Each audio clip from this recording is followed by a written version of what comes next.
Don't I know you, sir? Don't believe so. I haven't been here in many years. Name's Silas Greaves. Silas Greaves? The bounty hunter? Used to be. Ah, what are you doing here in Abilene? Just passing through. Got a little business to take care of. Well, sir, it would be an honor if you would allow me to buy you a beer. Hell, son, it would be my honor to drink it. I'm Molly. Howdy. I'm Dwight. That's Jack and Steve. Ben's behind the bar. Oh, I bet you got some great stories. A couple. Any of them true? Jack, be nice. A few. What about your shootout with Henry Plummer's gang in Bannock, Montana? Is that where you started as a bounty hunter? That's what it says in this here dime novel. Don't believe everything you read in them dime novels, boy. First man I hunted was back when I was riding with Billy the Kid. You knew Billy the Kid? Damn right. That scrawny son of a bitch had no fear. Wouldn't back down for nobody. I heard he collected the 10 stars off any crooked lawmen who crossed him. It was a war, boy. The Lincoln County War. And Billy promised his regulators would take the life of every bastard who helped bushwhack John Tunstall. Kid had a big chip on his shoulder and a hair-trigger temper. Made him dangerous as hell.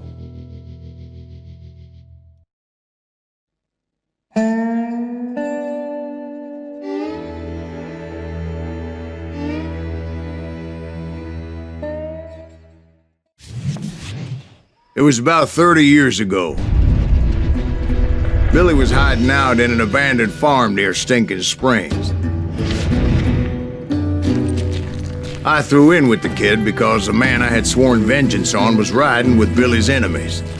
But before I tell you why I want that sumbitch dead, let me tell you what happened that day. I was heading back to the hideout when suddenly I had this funny feeling. Funny, ha-ha? No, Steve. The other kind of funny.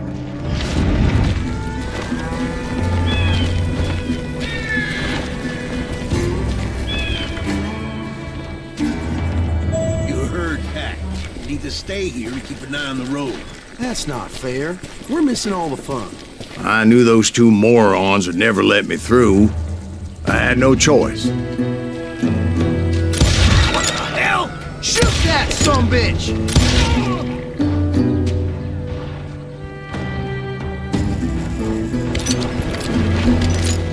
Was it Pat Garrett's posse? Oh yeah. I heard the shots and I knew I had to move fast. Garrett and his army of deputies had surrounded the entire homestead. Spread out, goddammit! They're coming from the rear! I decided to help Billy and the boys out a bit. So that's just what I did.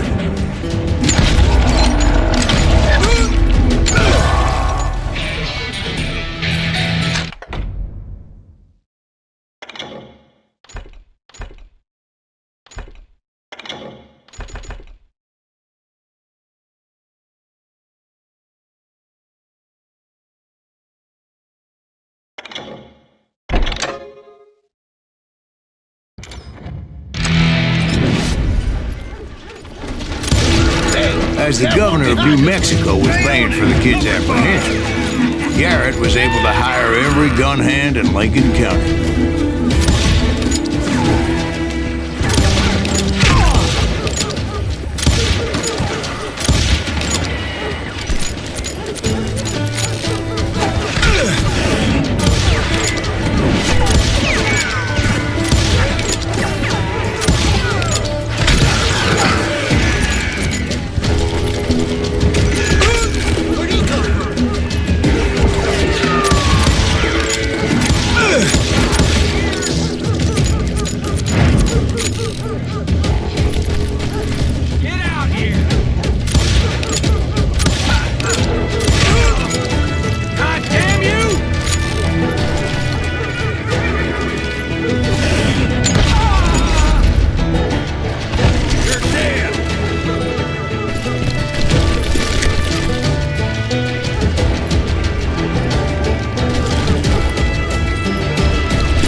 Watch out!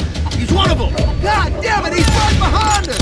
Where the hell's Garrett? Garrett's men were running around like a bunch of chickens with their heads cut off. Bitches running!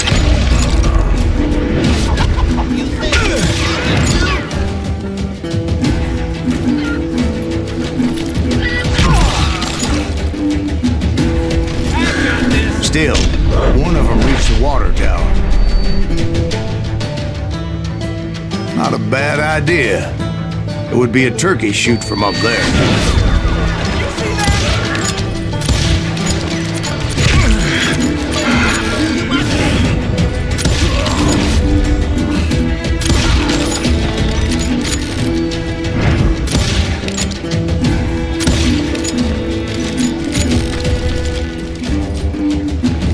Luckily, these shooters Garrett hired weren't the sharpest tools in the shed.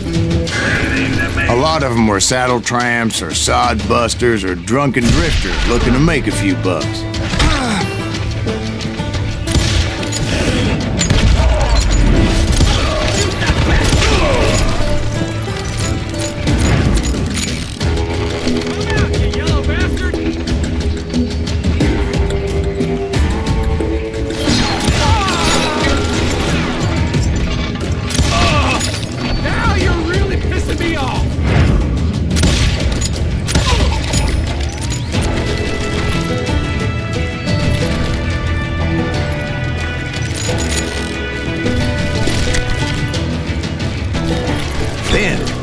I heard a friendly voice yelling at me from the window.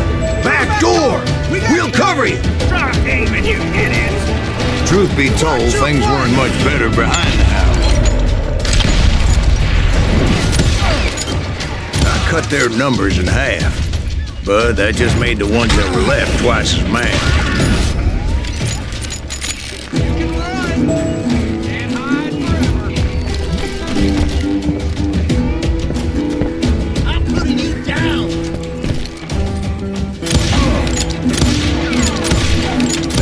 For their lack of skill with a seemingly endless supply of ammo. It was a bit of a slog, but I finally fought my way around the back of the house.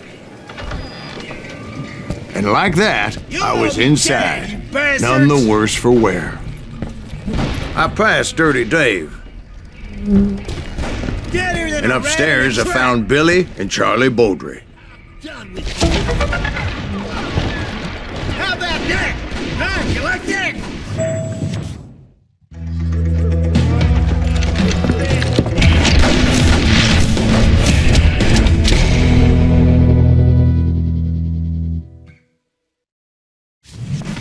Billy looked at me and said, "About time, amigo!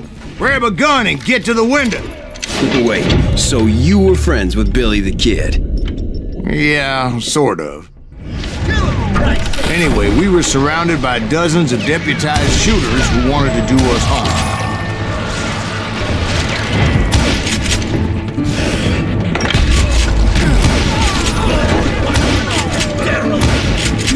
I'm telling you, Garrett's men were dropping like flies, but they just kept on coming.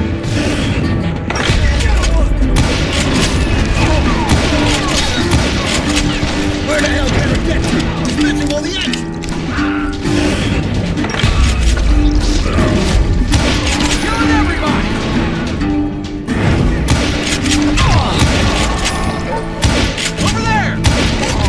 That's when Charlie got hit.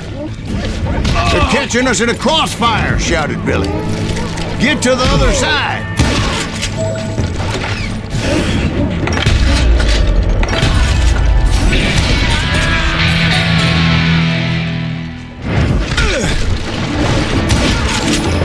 Hey, got something for you!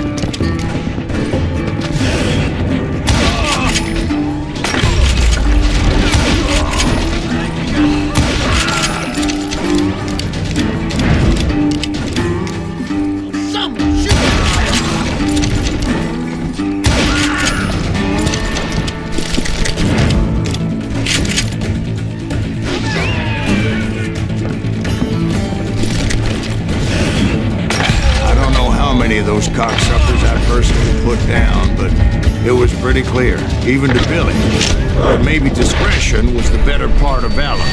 Once that mean? It means that it was time to cut and run. They got a Gatling, Billy shouted. Hit the horses and bring them round back. I'll draw their attention. He directed that order at me, and I thought, why the hell do I have to do it?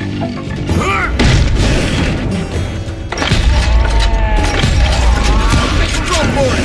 Those poor son of bitches are done for! Many would have fled in my place. But I had that false sense of invincibility that many young men have. Like Jack here. What are you saying, old man?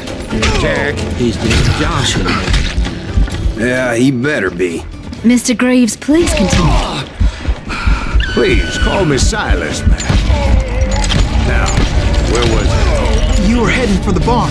Right. Making my way past a passel of fallen foes.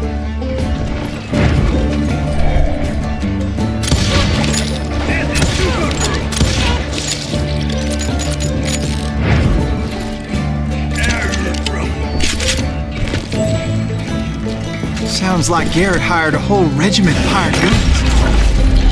Yeah, and just when I thought I was done with them, more of these hapless bastards would pop up.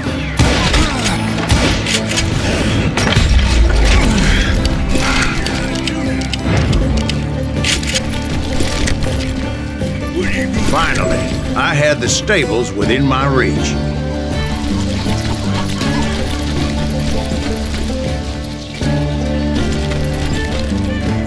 And that's when I met Sheriff Pat Garrett. I read that you went toe-to-toe with him, sir. That backstabbing bastard with that tacked-on tin star.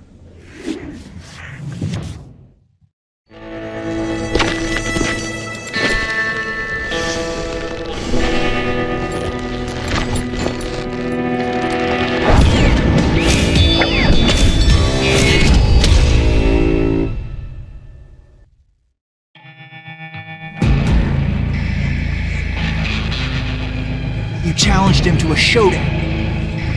You read that in a dime novel?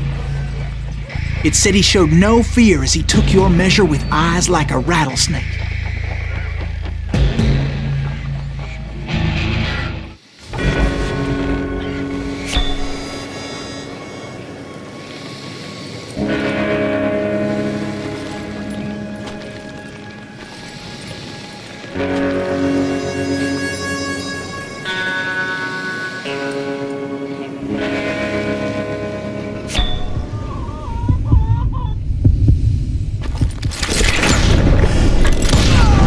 And that you killed him in a fair fight. Is that what that penny dreadful said? No, boy. That ain't what I meant when I said I met Pat Garrett. So let me start again. I finally reached those damn stables.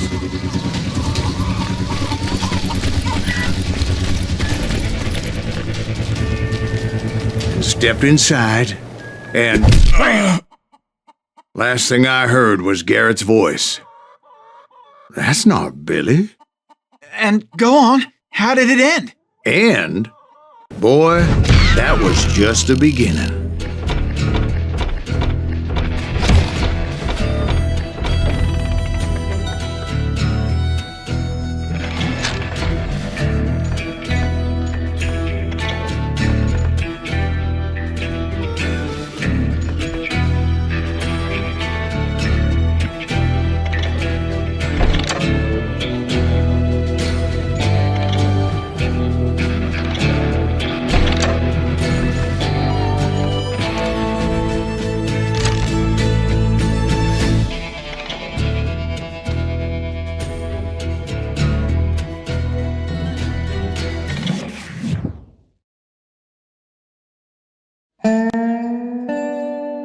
So what happened? Did Garrett arrest you?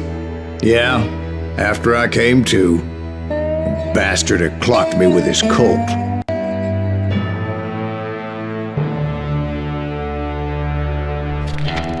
And the kid surrendered? When he realized there was no getting out of there alive. So they locked you up in Lincoln? Indeed they did. Sentenced me to hang right along with the kid.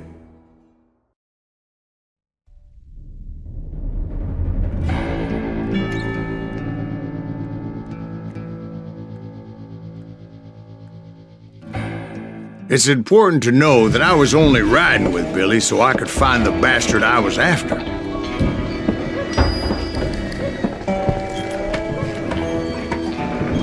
He was with John Kinney's gang, and they were sworn enemies of Billy's regulators. Why were you after him? I owed that son of a bitch a bullet for what he had done to me and mine. Instead, all I got for myself was a goddamn death sentence. Luckily, it was right around then that I heard Billy make his move. He shot Jim Bell and a few other guards as he made his getaway. Later, they wrote that some lady friend planted a pistol for him in the privy. What the papers didn't say is that Billy helped me escape too.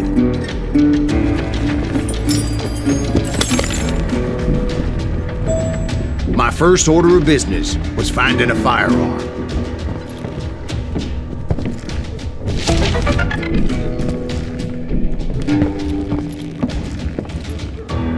Luckily, I located Deputy Bob Ollinger's mean-ass shotgun.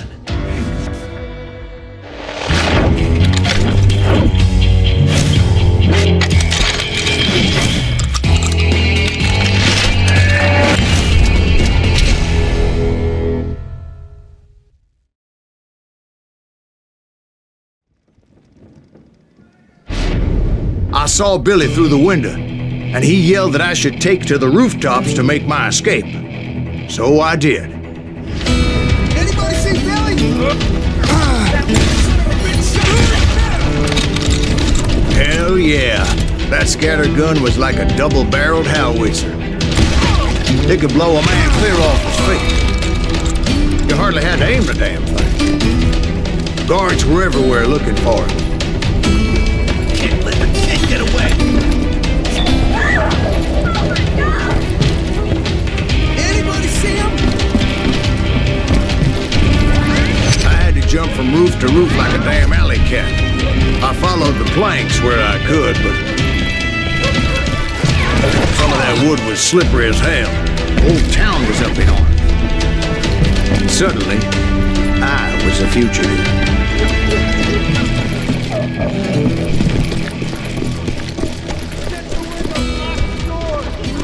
So that bastard you were after, what did he do?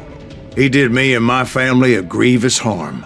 But I knew if I was ever going to find him, I would need to get my ever-loving ass out of there.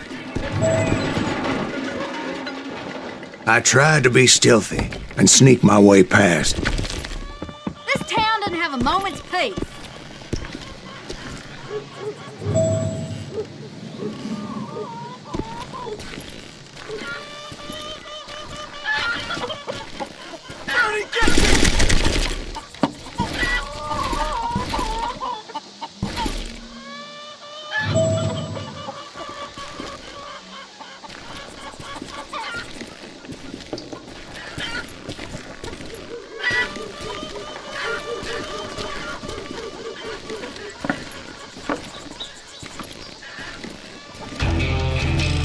You! But hell if they weren't all waiting for me. Apparently, some of them thought I was Billy. You hooligans can go to hell.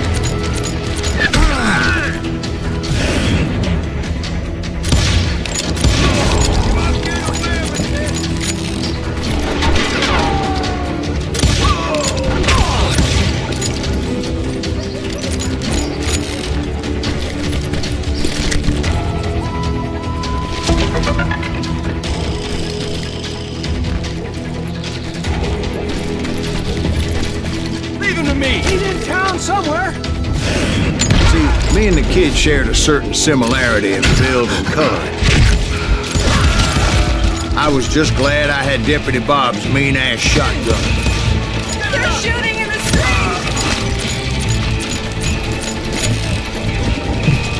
Hey, get your headstone. There's children here. So much lead was whizzing by my head, it was like everyone in Lincoln wanted to put me in the ground. I knew I needed to find a horse. Though I never did have a great fondness for those four-legged grass eaters. Smelly, sweaty, ungrateful beasts. We prize them too high, if you ask me. Let's do this.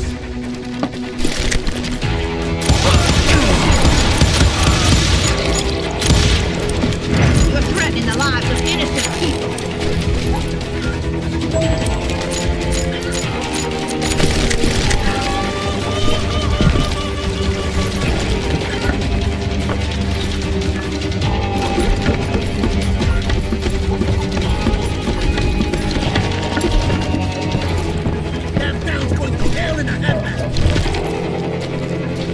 But where was the kid while you were busy getting shot at? Gone. And that's when it occurred to me why Billy set me free.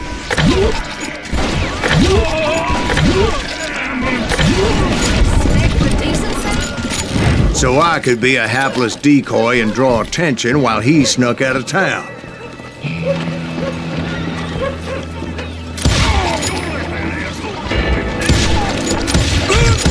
I knew if I made it out of there in one piece, no one would put a price on my head.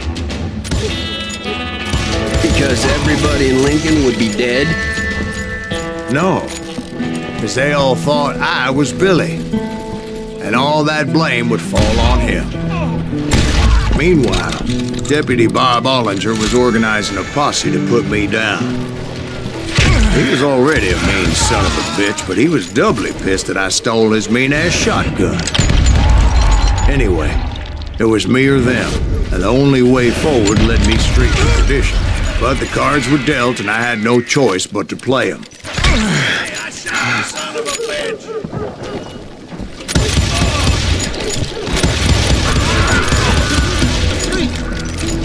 Arm yourselves! How the hell did you get away?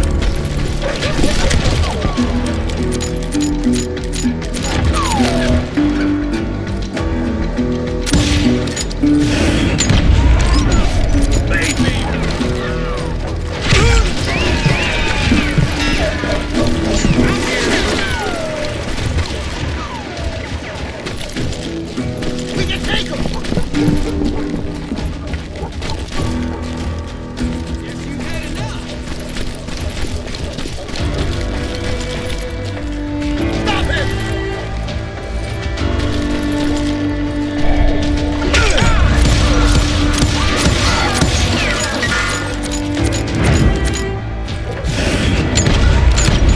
We're gonna be deep shit when that gets back!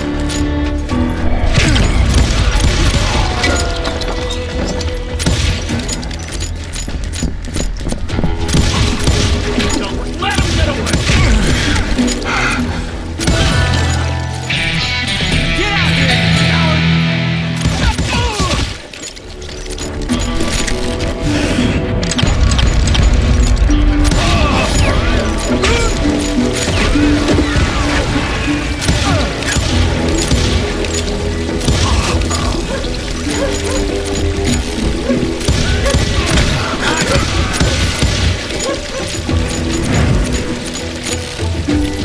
Time to die! Finally, I found what I was looking for. The stables on the edge of town. I guess Billy saved your ass, taking out Bob Ollinger the way he did. Billy didn't kill Bob. Well, sure he did. He dispatched him right after he shot Deputy Bell. No, sir. Because Bob came right up behind me, angry as hell that Billy had lit out. "Hello, Bob," I said. "I think you better let me go." And he says, "I don't think so, boy. Not with my shotgun." So we stood there in the middle of the street, eyeball to eyeball. He intended to kill me, and I knew I had no choice but to defend myself.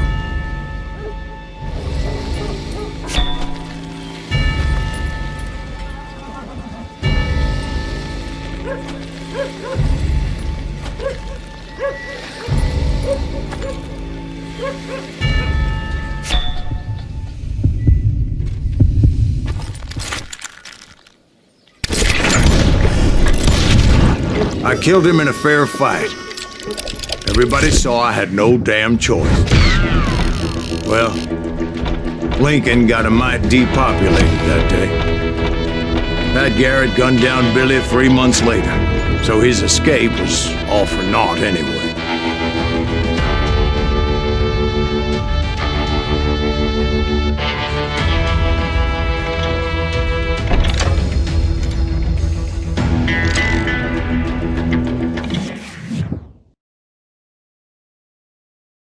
So where'd you go after Lincoln?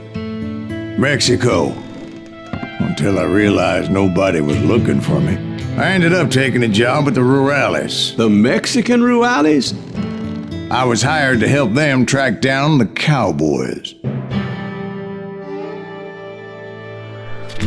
The most vicious outlaw gang in Cochise County? Curly Bill Brocious? Johnny Ringo? Led by old man Clanton himself. They must have paid you a pretty penny to take them hombres on. Not really.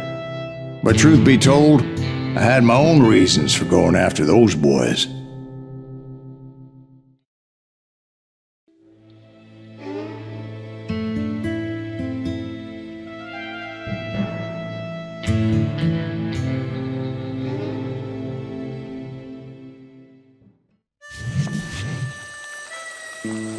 So was the bastard you were after now riding with the cowboys? Roscoe Bob Bryant was his name. Oh. But no, this time it was a different bastard I was after. The aforementioned Mr. Ringo. And yes, he was working for old man Clown.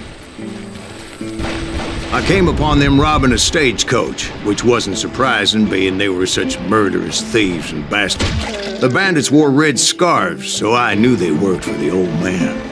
Over there! There! I did my best to help those poor passengers.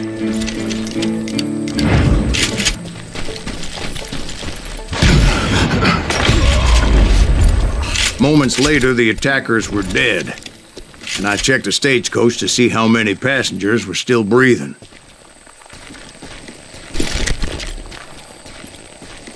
None. It was then I wondered if the rocks weren't hiding more bandits.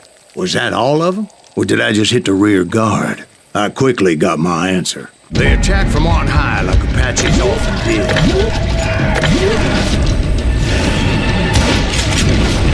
They would appear in great numbers from above and rain down lead on their hapless enemies' heads, making use of the high ground and whatever else they had. Yep, the Apaches always appeared out of nowhere, and there never seemed to be an end to them.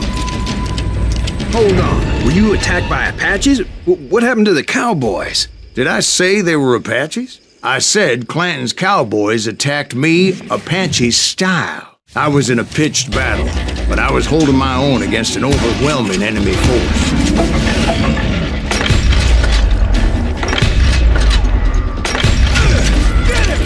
See, at the time, I was still pretty green, and would often blunder into regrettable situations.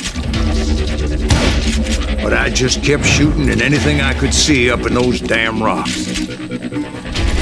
I didn't see Ringo, but I knew he was with the cowboys. He and Roscoe Bob had done me a dreadful wrong, and I was determined to have my revenge. But to get to Ringo, I knew I'd have to fight my way past these other assholes first. Unfortunately, I was running out of ammo. Another perfect example of my relative inexperience as a hunter of men. I immediately knew that a tactical retreat was called for, as my vengeful fury was much less impressive without the bullets to back it up.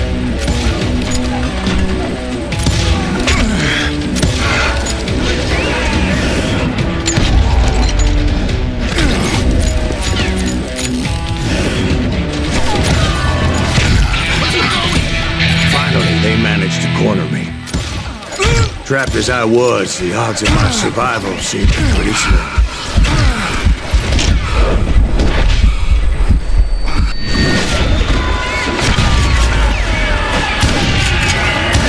Luckily, serendipity was on my side as I suddenly spotted a way out of my predicament.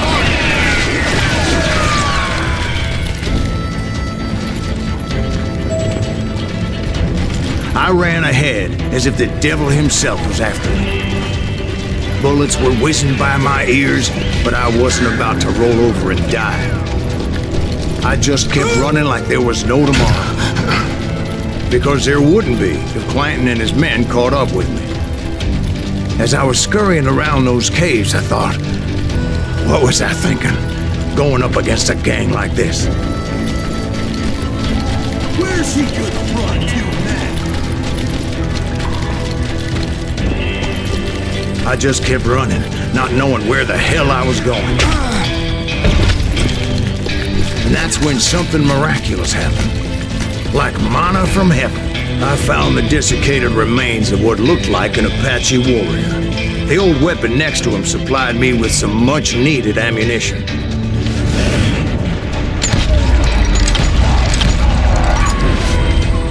Bat Masterson once told me it was more important to be lucky than good, and he would know.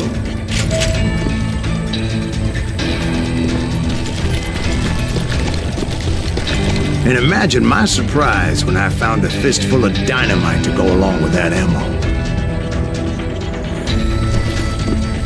That stroke of good fortune evened the odds and bolstered my confidence. It was time to turn the tables. Time for the prey to become the predator. Time for the hunted to become the hunter.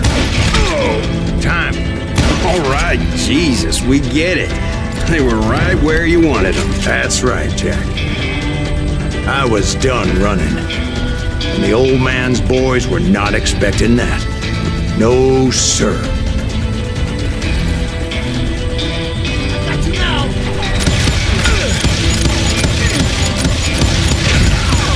I came at them like a wildcat. My fury knew no bounds.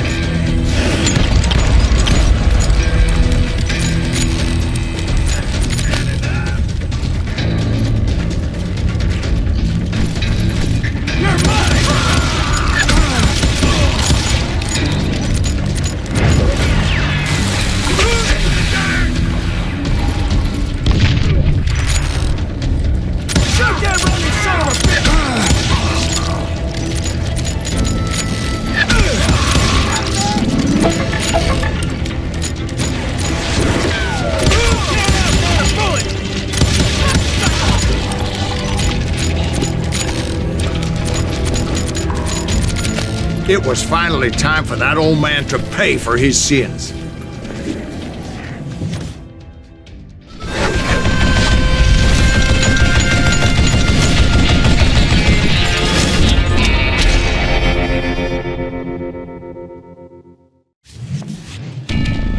I yelled out at the top of my lungs, "Clanton, I'm coming for you!" A little stealth might have made more sense, to be perfectly honest. Because that old fool had a Gatling gun and enough bullets to last him till kingdom come. But I knew I could not let that deter me. Not if I was to find and kill Ringo.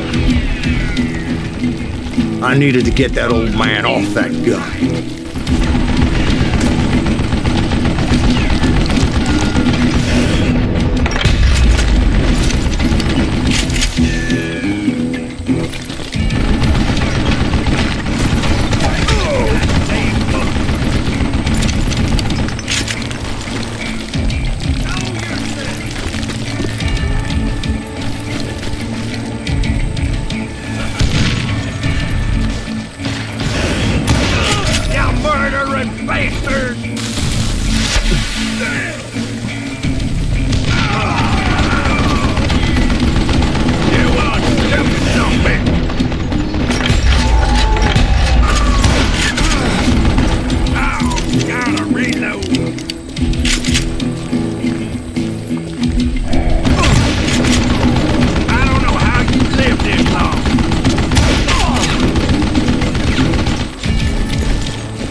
apparently one of the cowboys made it out of there alive and told Ike and Billy Clanton that it wasn't a Mexican who took their father's life that day.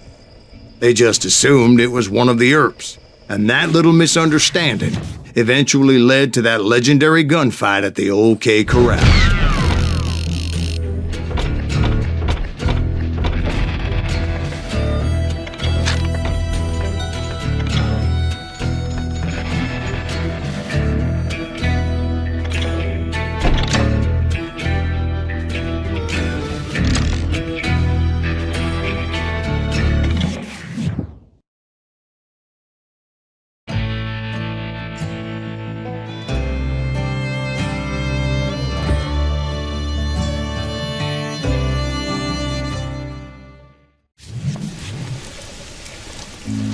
A few weeks after that dust-up at the OK Corral, I was still after Johnny Ringo. I had tracked him and the cowboys to their hideout at a sawmill, and they were loaded for bear. So, what exactly did Johnny Ringo do to piss you off? Well, him and that other bastard. Roscoe Bob Bryant? Yep. They both deserve to die, and I promise I'll tell you why. But first I need to tell you about the cowboys' new boss, Curly Bill Brocious. Herb's coming! Get ready, boys.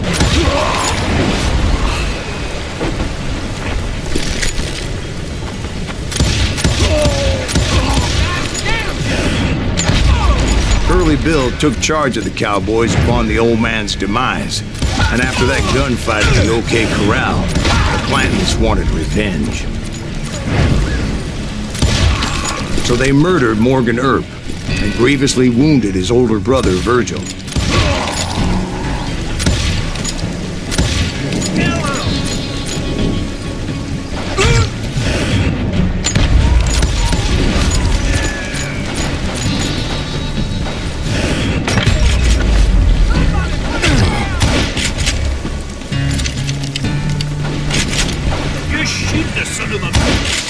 Wyatt and Doc went on what became known as the Vendetta Ride, hunting those outlaws down. So when I showed up, that's who they thought I was. It's you or me!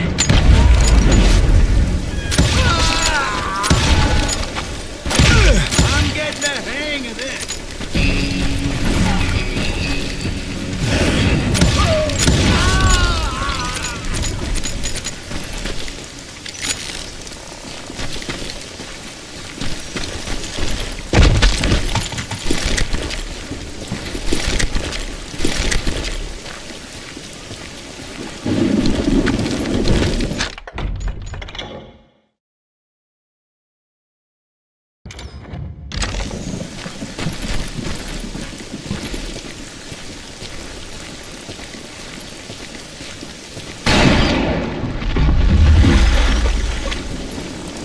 There were killers around every corner, all wearing red bandanas. That's how the cowboys identified each other, and I was beginning to wish I had one myself. You're dead!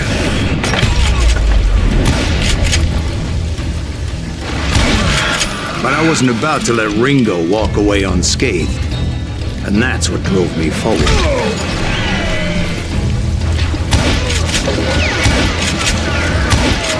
They say that Ringo was infernally fast. I hardly saw anyone faster, boy. Certainly not Wyatt Earp. That man was all hat and no cap.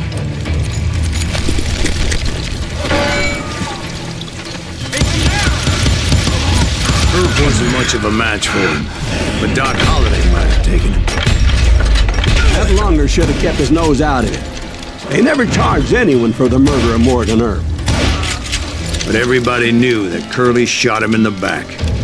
That was common knowledge. Yeah, maybe so. But Ringo had nothing to do with it. He was just being loyal to a friend.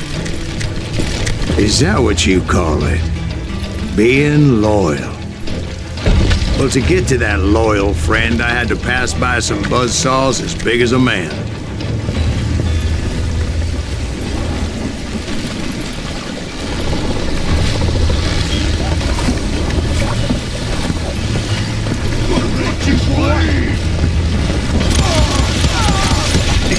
Sir, I have a question. What's that, Dwight? After old man Clanton died, why didn't his son take over the cowboys? Because Ike Clanton was dumber than a box of rocks and a yellow belly to boot.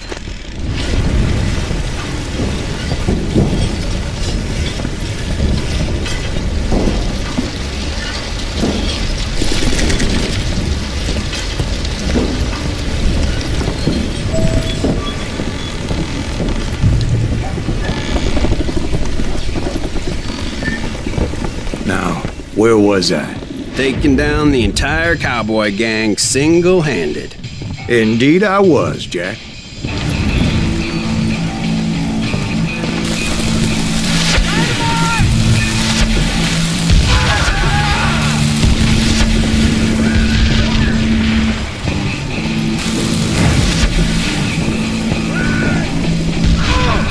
Though it wasn't easy, as those boys had good cover.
There were carts everywhere, piles of lumber, and God knows what else for people to hide behind. That really was one hell of a sawmill. Quite an impressive operation.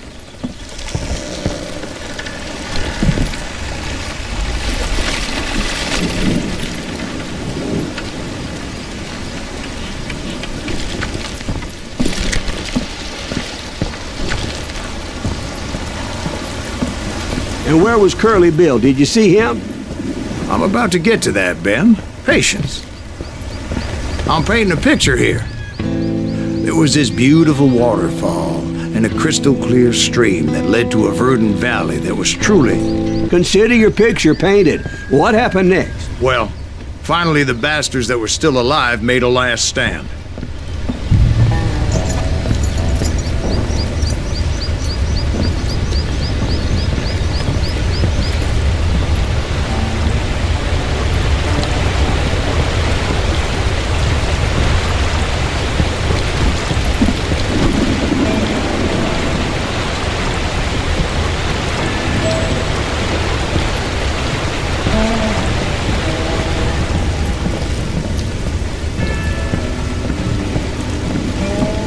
Curly Bill, Johnny Ringo, and his compadres took off into the lumber yard, and I followed after.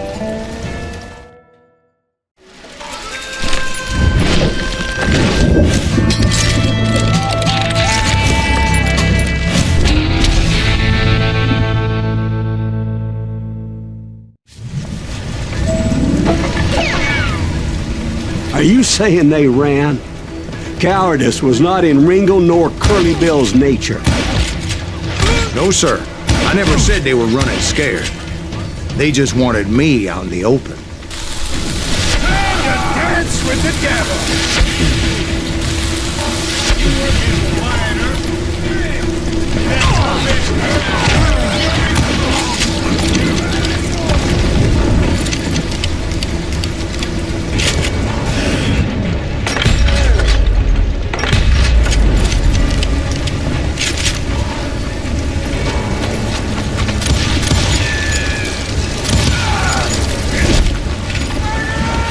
Brocious gave me no choice but to take his life. But Ringo was nowhere to be found. I knew you didn't kill Ringo, because he was found dead in a different location altogether. To this day, his killer is still unknown.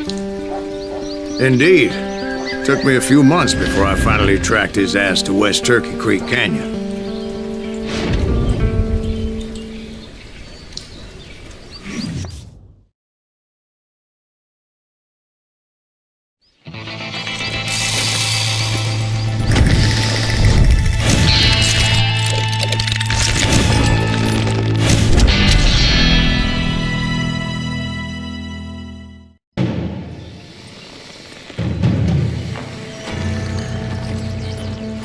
That's incredible, sir. I always thought that Doc Holliday was the one that killed him.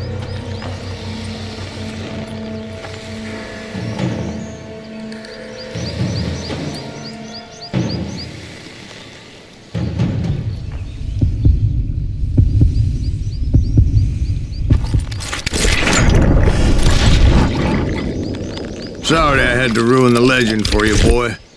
But the legend ain't always true. Doc Holliday had nothing to do with the death of Johnny Ringo.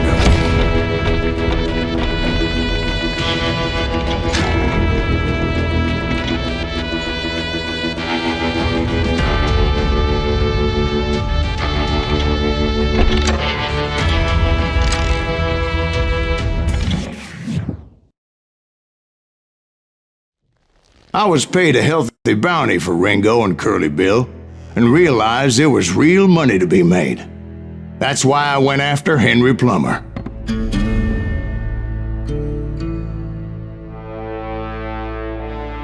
Now, wasn't he the sheriff who augmented his income by shaking down miners and robbing gold shipments? That's the one. Oh, yeah, I remember him. He ran that gang of thieving outlaws called the Innocents. So it's true that you went toe-to-toe with him? Indeed I did, son. Indeed I did.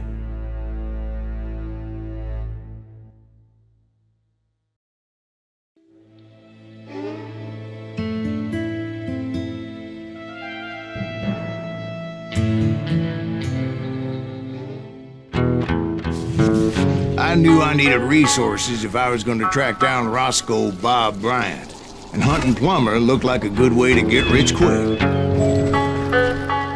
As the local vigilantes exposed him as the leader of the bandits, and put a generous price on his head. Plummer rallied his gang to plunder one last gold mine before making their escape, and that's where I thought I'd find him.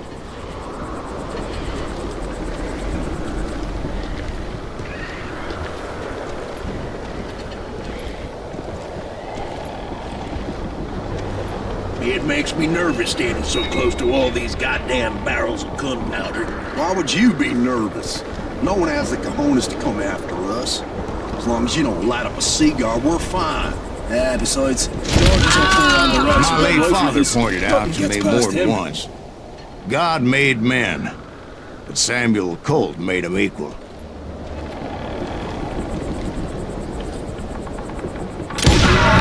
Who the hell is that then? Don't let him get a shot off!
knew that dynamite wasn't mine, so I decided the polite thing would be to return it. It was the biggest gold rush since Sutter's Mill in '48.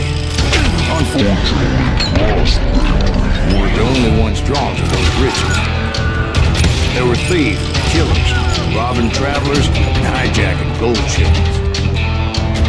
I'm putting you down! Like those that ran with Plummer. Some were just regular folks I knew from town, drawn by greed and easy pickings. Charlie Crow, blacksmith. James, who worked in the stable. Jeremiah Barber, butcher's son. Ordinary citizens who lived a double life. Stealing and thieving and murdering their neighbors.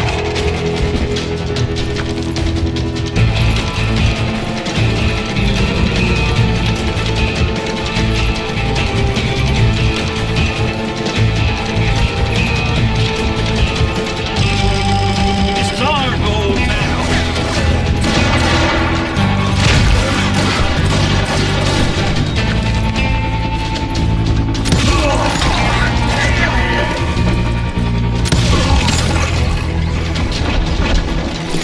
You're dead!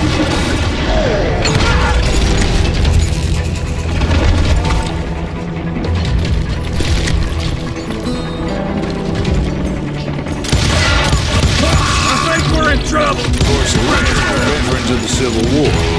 Stone-cold killers trained on the bloody fields of Shiloh and Antietam. Desperate vigilance. If Daddy had lived to see Alfred Nobel's explosive invention, my guess is he would have told Samuel Colt to kiss his ass. Plummer had a lot of men on his payroll. A hell of a lot. That son of a bitch pretended to protect the public with one hand while stealing the blind with the other. He set up a defensive perimeter, which I had no idea how to break. I was outnumbered and in way over my head, but I was too damn stubborn and stupid to realize it. I thought I was some kind of hero.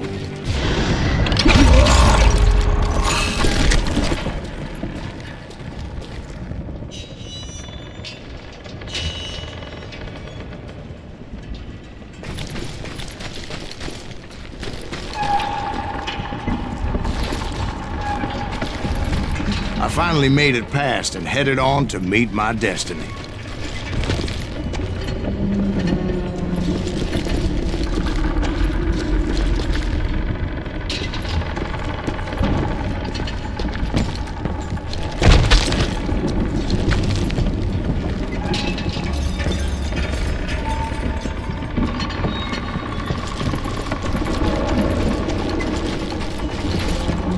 But first, I had something I needed to figure out.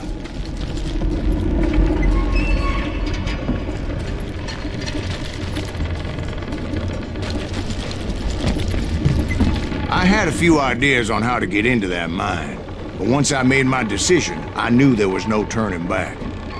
So my first thought was to enter the nearest mine portal. I saw an entrance. Made sense.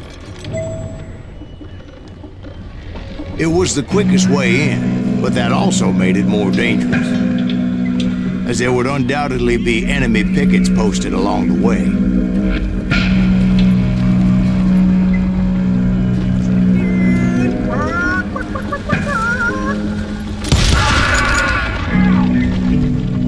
You must be about out of fuel!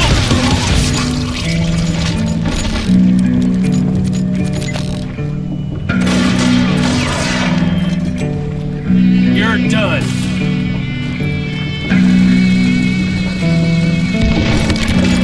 Get out here!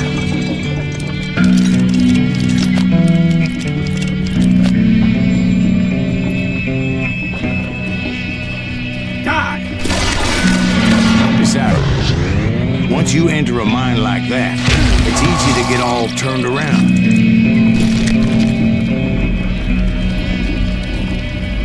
And that confusing maze of corridors wouldn't even be the worst of it. Some of those shafts could be as deep as hell.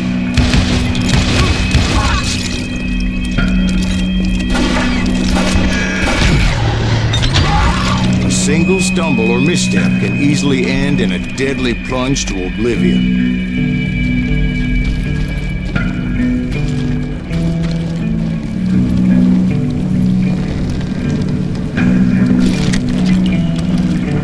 Let's do this!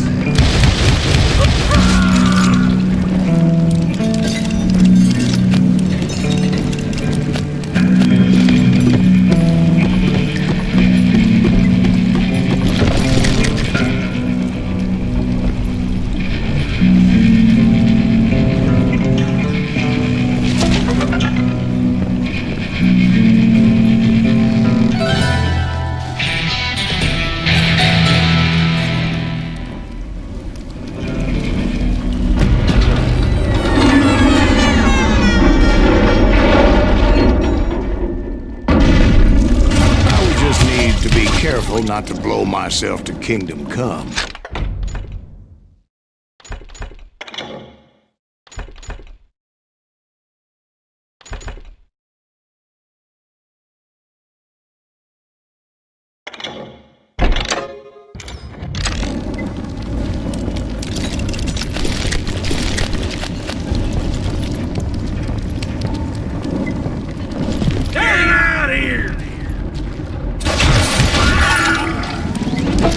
You ain't beefing me.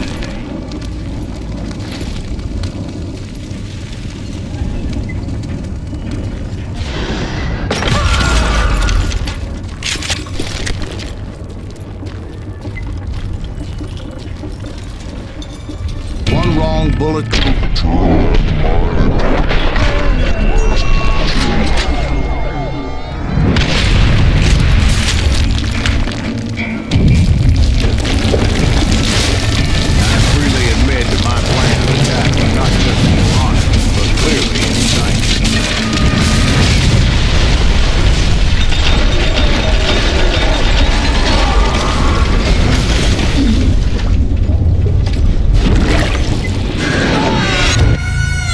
It's a good thing that I abandoned that ridiculous plan before I even tried it. Instead, I spotted a ladder. Way into the mine from the opposite side. It was a long way around, but that approach seemed more sensible at the time. Of course, being I had a problem with heights, that scaffolding scared the bejesus out of me. Climbing down that ladder required some caution. Because even though I had a younger man's reflexes, no man can dodge a damn bullet while climbing down a rickety ladder. I needed to make a leap of faith. Which ain't easy when you're suspended between heaven and hell. Give up, by the way. That Sheriff Plummer seemed quite the despicable character. When the vigilantes discovered what the sheriff was up to, people were outraged. That tends a long way to helping me find the whole problem. And I had made it my mission to settle that split, hell or high water. I do not deserve to die like this!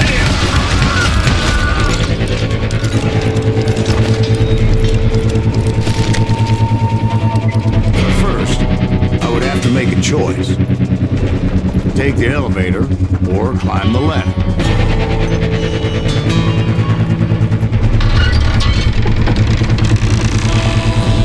I picked the more convenient and more dangerous route.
Unhinged, and I could see right away that this was gonna take some doing.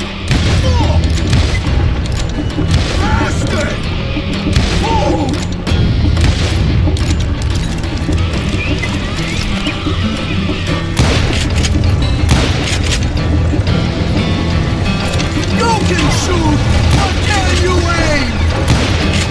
Take this, you son of a bitch! Why not just give up and die?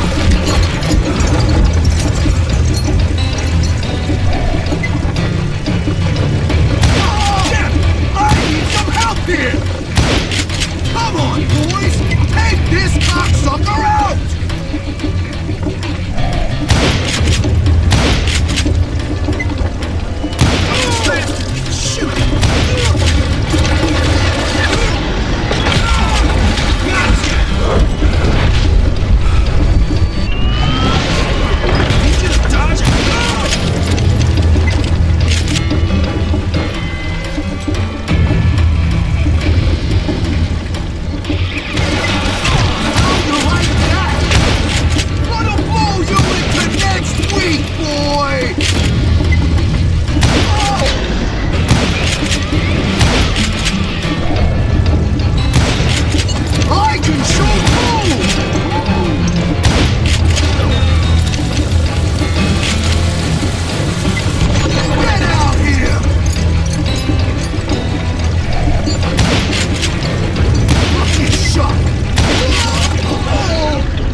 And now, I was officially a bounty hunter.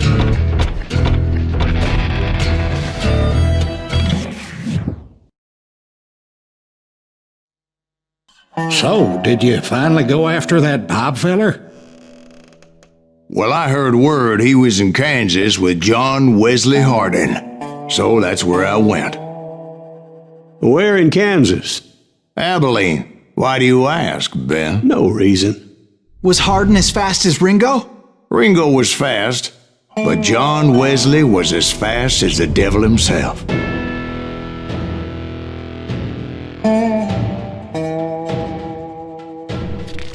Hell, he killed his first man at 15. From that day forward, he had a price on his head and wouldn't back down for nobody, not even Wild Bill Hickok himself.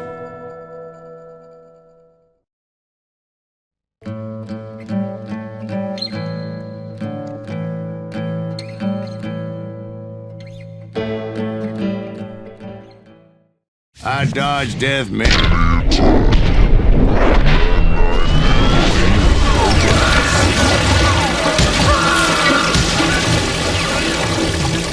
I was here with the intention of finding that bastard Bob and collecting the bounty on John Wesley.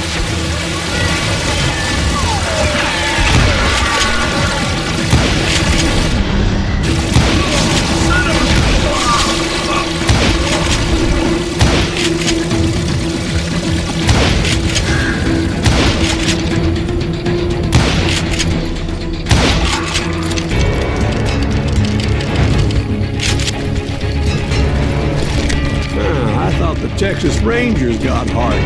Yeah, that's what they want you to believe.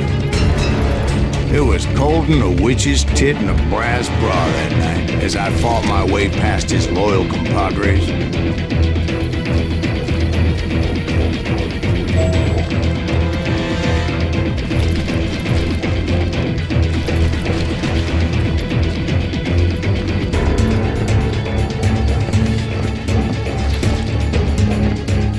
Very same saloon we're sitting in today. Look around and imagine this place painted in blood. Hardin was waiting for me, and...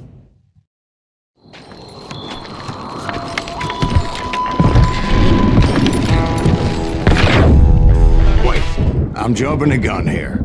Let me back up and give you some background on this sumbitch. He deserves that much. Don't you think so, Ben? John Wesley Hardin was a killer. By the end, he confessed to taking the lives of 42 men, 5 fathers and husbands, brothers and sons, men with families who cared about them. He was a bona fide folk hero by then, and had amassed a gang of armed miscreants and other assorted thugs. He and his men set up camp outside of town, and I was hoping Bob was among them. Shit, it's cold out here. Freezing my giblets off. Ain't right, we gotta stay out here, keep a watch through this. Ain't nobody stupid enough to go after Hardin anyway. Better 3 hours early than a minute too late. God damn it! Shoot that son of a bitch! They didn't ask why I was there. They knew.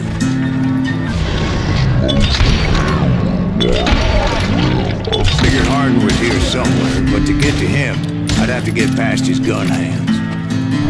And that was easier said than done, as most of them were as foolish and full of bravado as I was.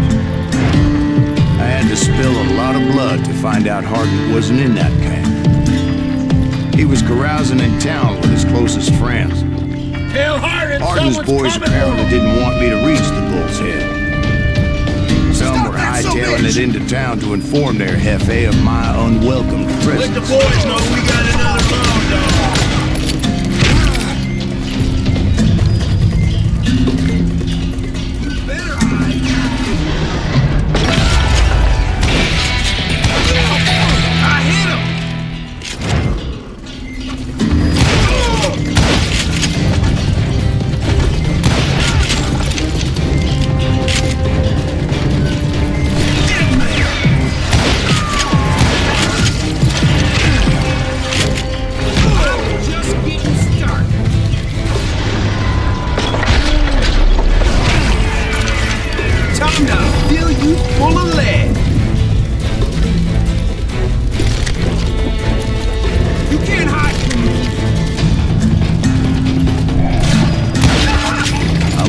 Bob was among them.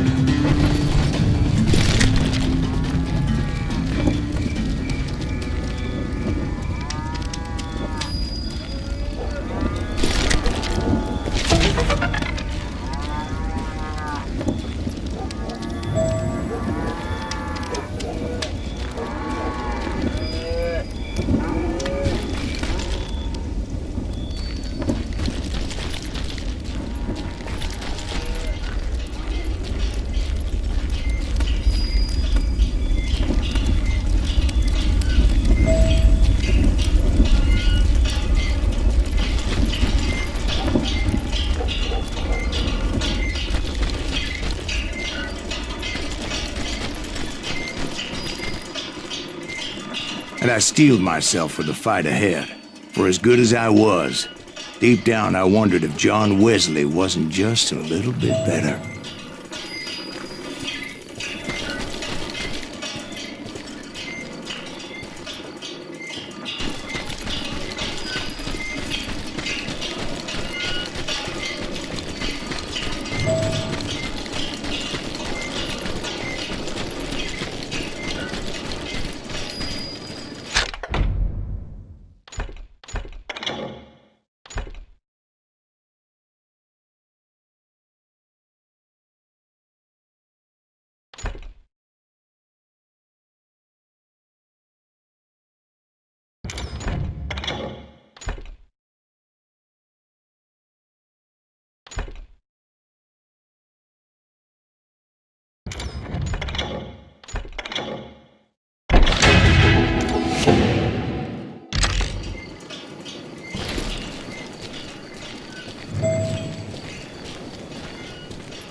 Most of these degenerates, but John Wesley might have been a different story. I didn't learn until later that that night was in fact his birthday celebration.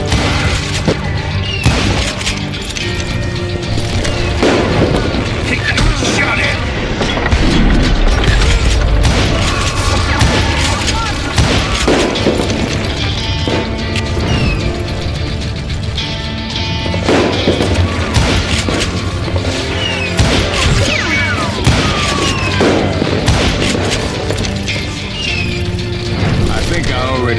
certain that I found Harding in this very saloon.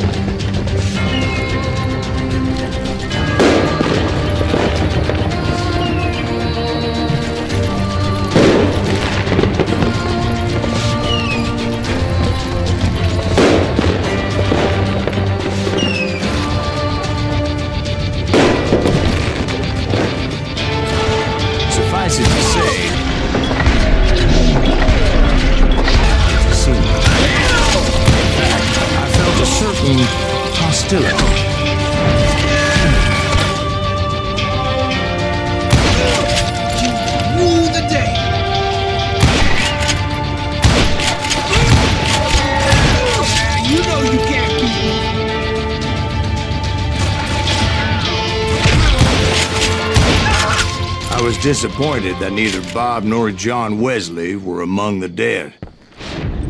But that was short-lived. As a moment later, I was facing down the fastest gun in the West.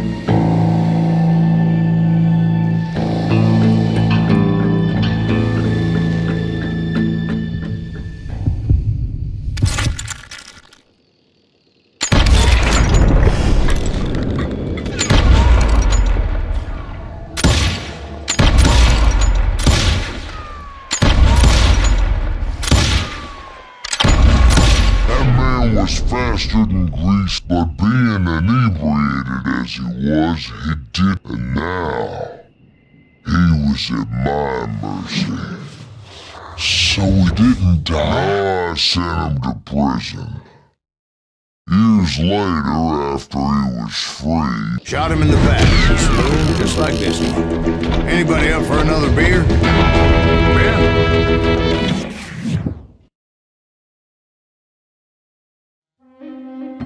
Thank you, darling. Yeah, some say revenge is a dish best served cold. So whatever happened to that Bob guy you were after?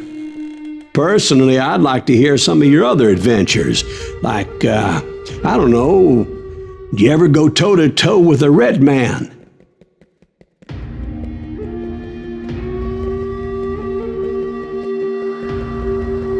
Yes, I did, Ben. I remember once I was after this renegade Apache, Grey Wolf. Strangely enough, revenge was also his primary motivation.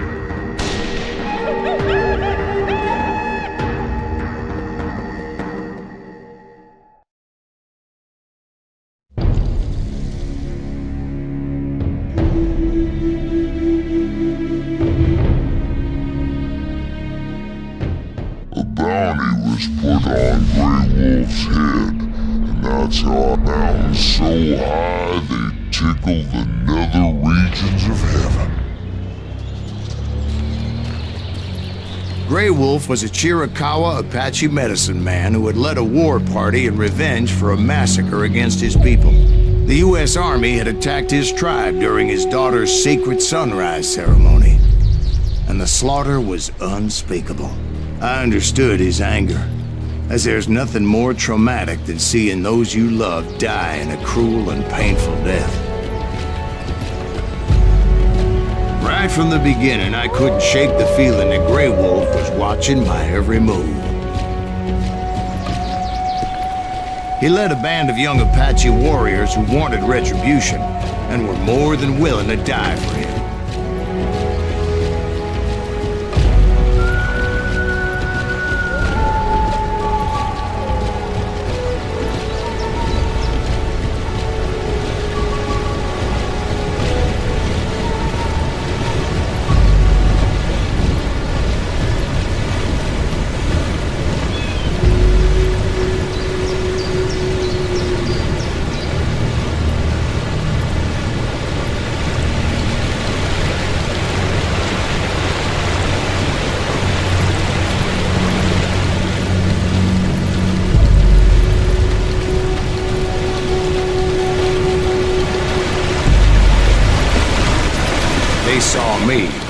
I saw then.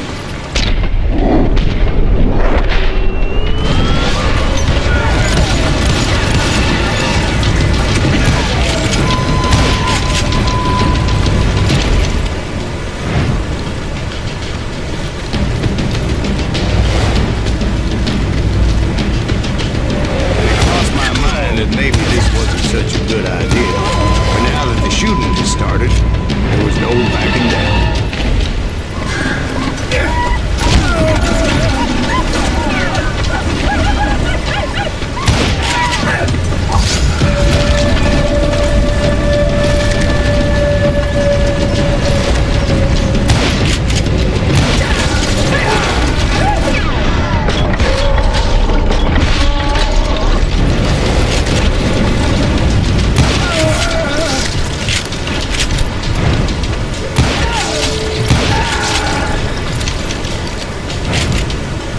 Rugged country, the winter home of the Chiricahuas, and that's why they had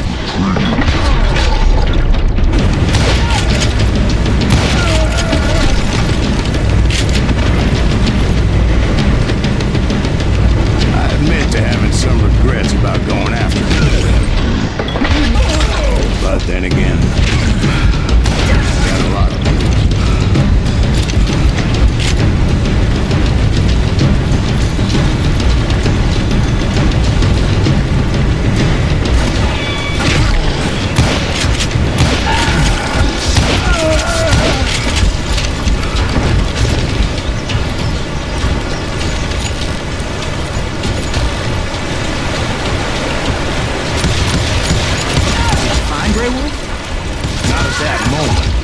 I did find the entrance to their house.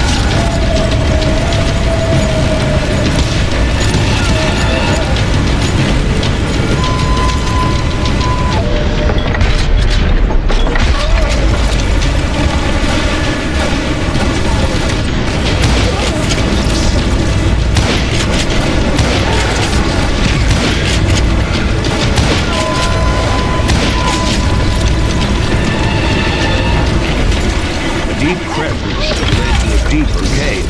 Don't tell me you went in there. Yeah, but it's not out of bravery so much as pure, angry cussedness.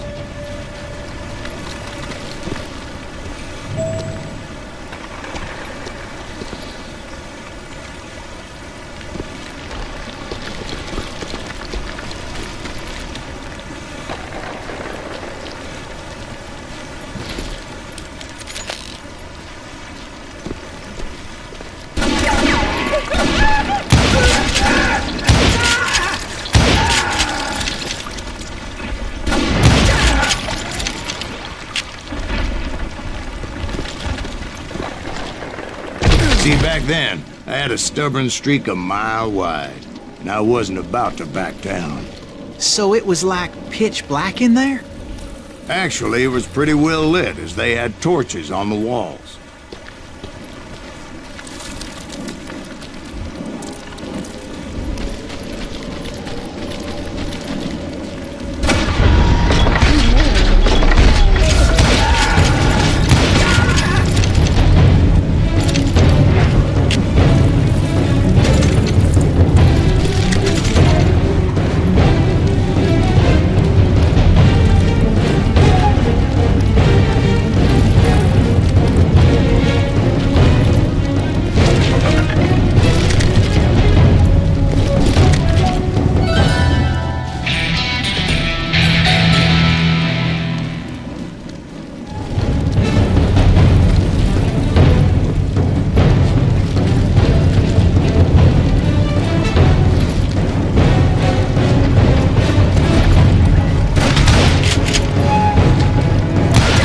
His cave. Big as hell, man. Chiricahua had hid out there during the Indian Wars.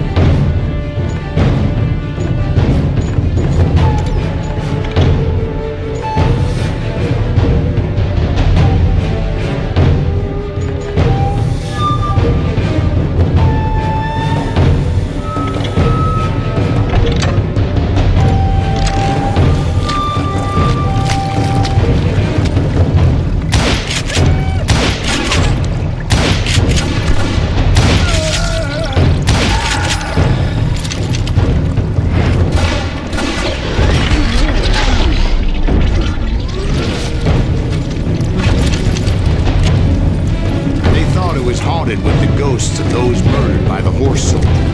The cave was haunted with dead Indian ghosts? To be honest, I was more concerned with the live ones than the dead ones.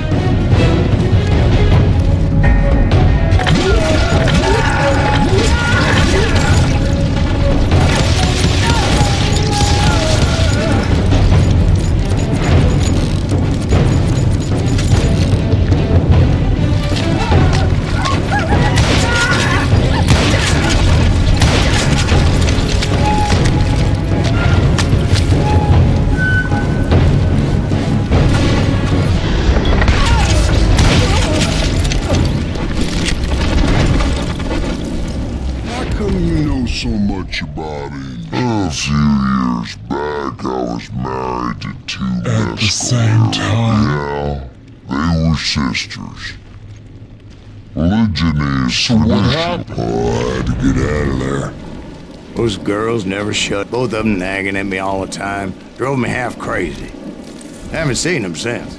No, I mean, what happened with Grey Wolf? Oh, well, I pursued him into the Cave of Death.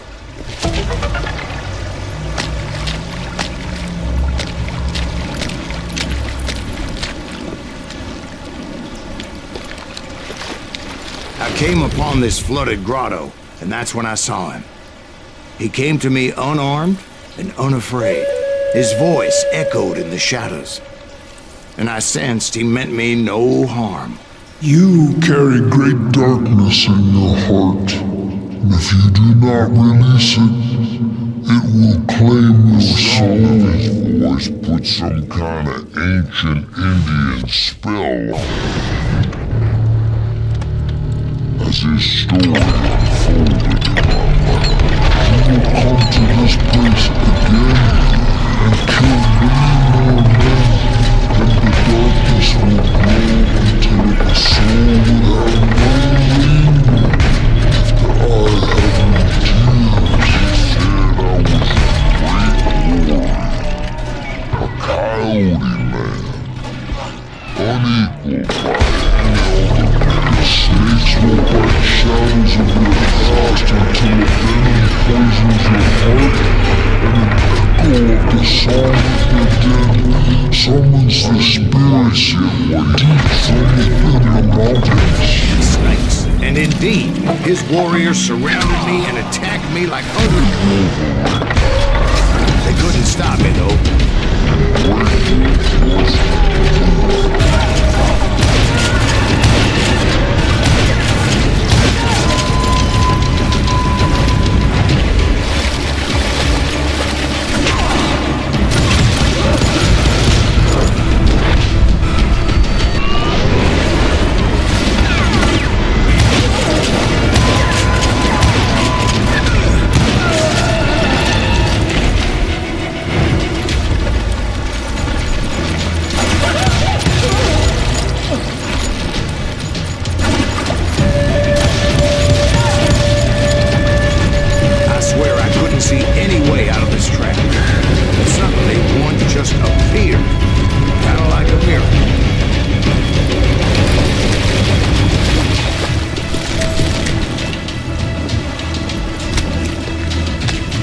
Felt like I would be lost in that damn cave forever.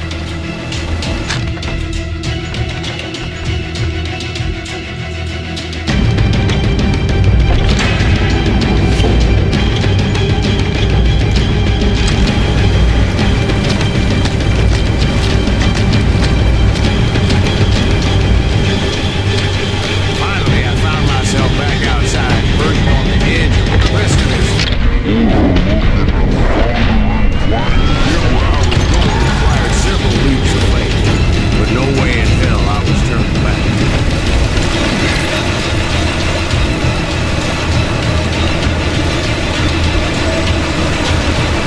I chased after him, determined to make him explain the meaning of all that mumbo-jumbo. Mumbo-jumbo is right. Are you making this all up as you go? A few details may be fuzzy, brother, but I am relating exactly what happened to me. There were dozens of Apache wolves. Well, maybe not dozens, but there was a lot of them. At least 3 or 4. Well, more than that.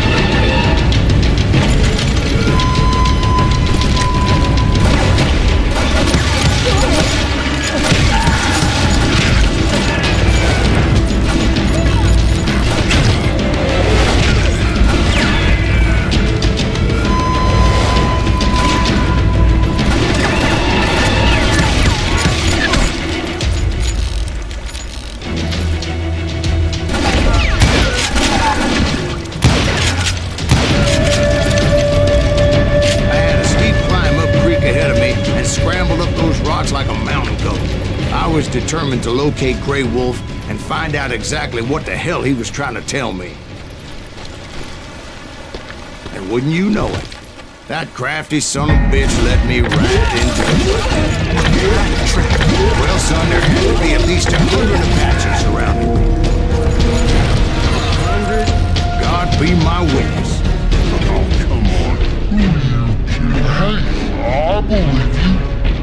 Come on, tell us all that. I'm not gonna drag this out. You were surrounded by 100 Apache wolves. Well, I didn't take the time to count them exactly, but there were a lot of them.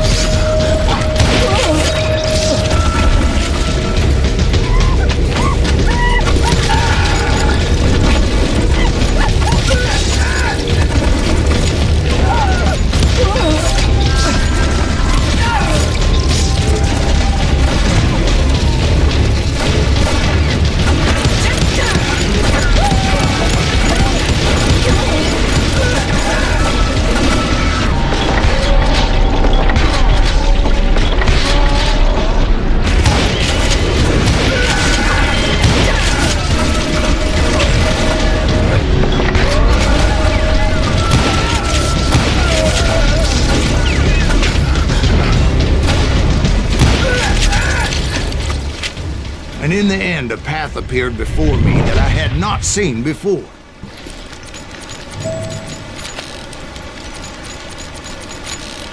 I followed it as I desperately needed to find out what Grey Wolf was trying to tell me.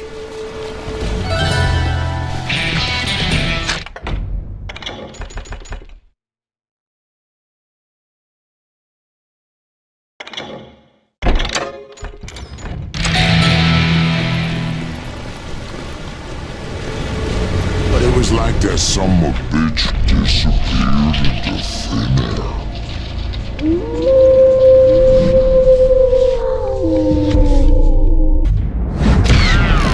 Never did find him. And never did collect my goddamn bounty.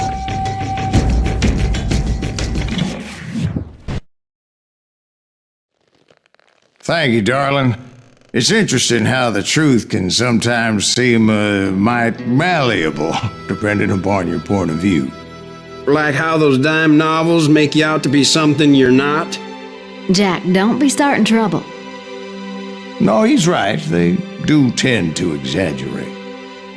Did they exaggerate your part in taking down the Daltons?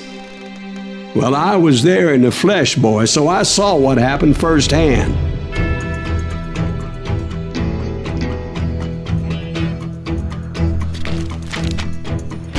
Those Daltons were lawmen once, before they all went bad, robbing banks and trains clear across the territory. Until Coffeeville, of course. I was one of the citizens who took up arms that day. Fighting on the side of right? I did my best, sir. We all did.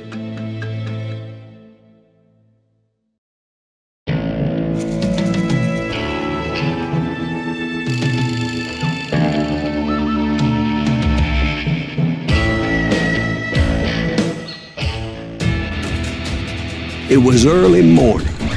One of my friends was a local gunsmith, and he handed out firearms to anybody who'd take one.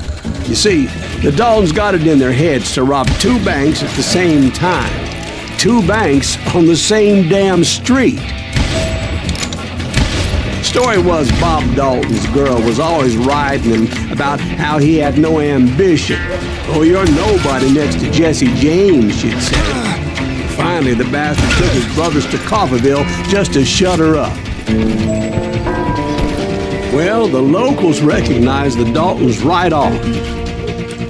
Before they could get away, half the town took up arms to defend their property. Their first mistake was pulling a job in their own damn hometown.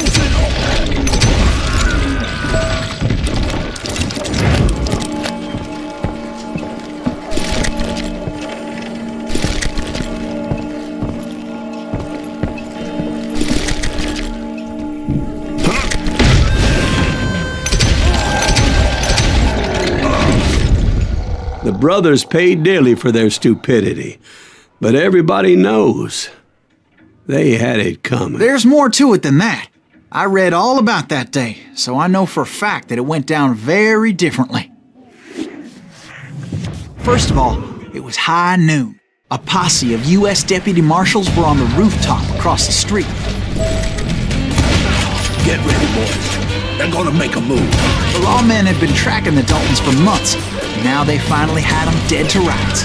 Among them was a bounty hunter feared by many a lawbreaker. This man had no intention of letting the Daltons slip away. He met an adversary that day who had no fear and offered them no quarter. The marshals tried to get the Daltons to surrender. They'll give up eventually. You just gotta wait for something to happen. This bounty hunter knew that the brothers were far too proud to ever lay down their guns. So he went in there alone to confront those criminals. One of the marshals shouted, "Where are you going? Are you crazy?" Hey, where do you think you're going, dumbass? That rifle's mine. But he paid him no mind. He saw a way to get around to the back of the bank.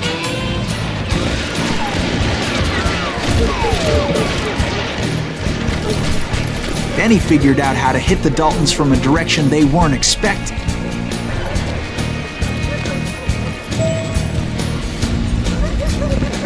From above.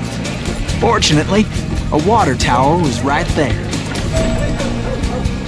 A moment later, he was climbing up a steep ladder, laughing at danger as he did.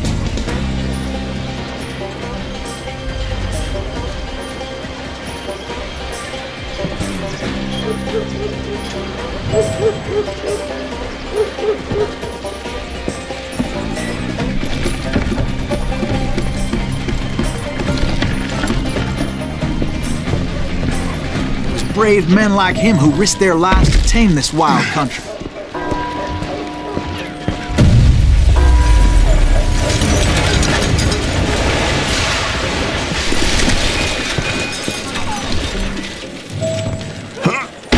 We've got company.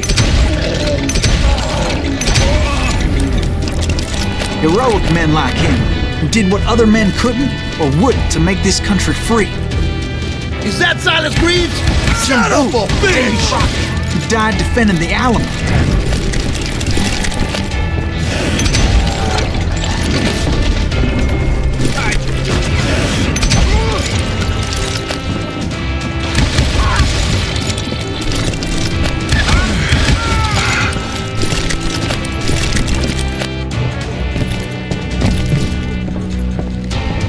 Over there!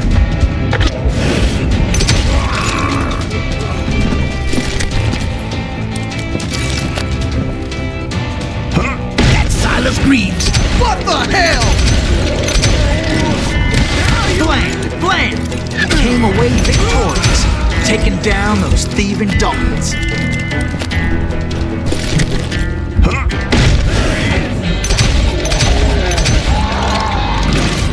His name was Silas Greaves, and when the dust finally settled, he was the last man standing. Sorry, kid, but that just wasn't the way it happened.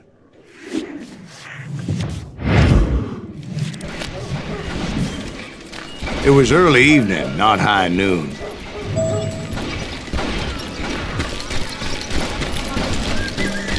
The Daltons blew up a safe, and were all set to hightail it out of there.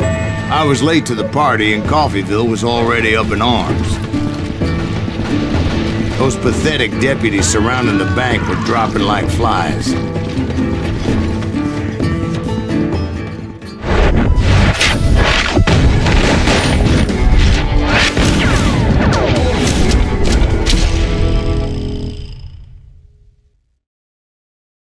tracking those jokers for months, waiting for them to do something reckless. There he is. And finally, they did. Those stupid bastards decided to rob 2 banks at the same time in the same town where everybody knew them. But they still had friends in Coffeeville.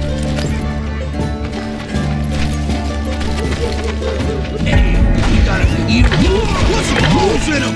Those friends came after me like a pack of wild dogs, tooth and nail. They were coming at me from all directions. I caught sight of the Daltons running with the money and didn't want to lose them. Problem was, they knew the town better than I did. And to top it off, I found myself in the middle of another shootout entirely. Did the Daltons hole up in somebody's house? No, it was the Smiths, I believe. They were cousins of the Daltons. And they were shooting at the Browns, who were shooting at the Daltons. Which wasn't any surprise, because those 2 families have been feuding forever. And since the Joneses are related to the Browns, they shot at the Smiths, pissing off the Heimhoffers, whose daughter recently married a Smith. Well, bullets were flying every which way as all the old feuds in Kansas caught fire all at once. There was a hell of a lot of pissed off people in Coffeeville that day.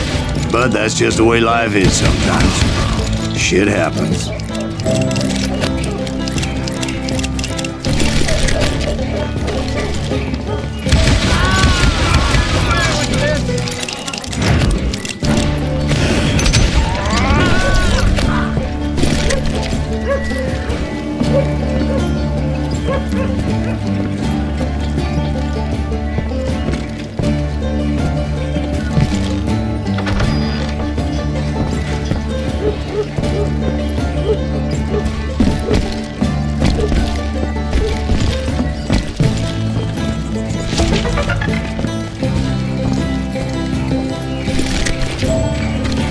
The Dalton boys knew I would never give up. Those Daltons weren't the sharpest knives in the drawer, but they always stood together. They set a trap to slow me down and allow at least 2 of them to escape.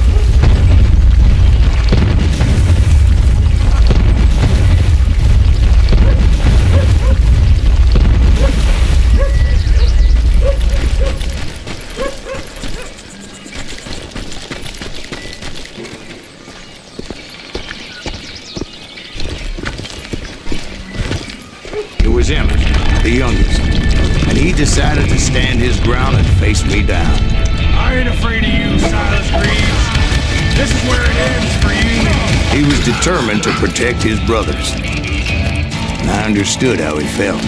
Taking me on all by his lonesome wasn't exactly a recipe for a long life. Blow your damn head clean off!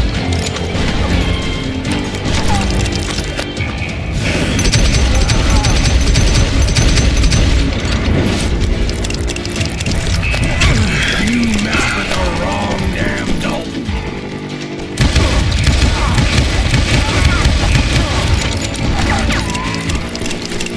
Gonna send you to the bone orchard. But Emmett Dalton survived the robbery in Coffeeville. He's the only Dalton who did. They say he was shot 23 times. Well, Dwight, who do you think put all those damn holes in him?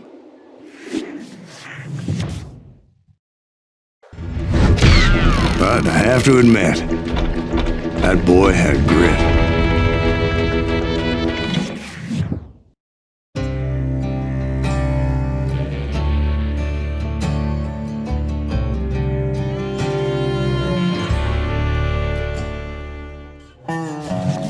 We'll get those suckers. It took me a couple of days to track the Daltons down. They can't get away with this! And in that time, a whole posse of local vigilantes offered to lend a hand. We'll track him to the ends of the earth. They seemed as determined as me to find those outlaws. But as we headed into those swamps, it was like I had my own private army. There was no way those boys were getting away this time.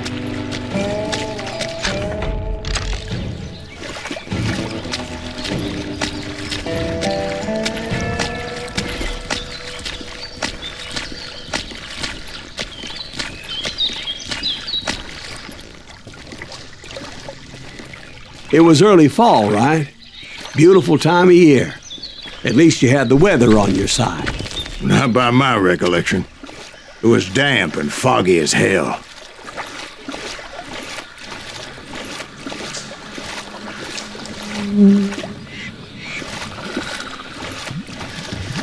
It was tough to stay on a true course, so we kept an eye out for landmarks.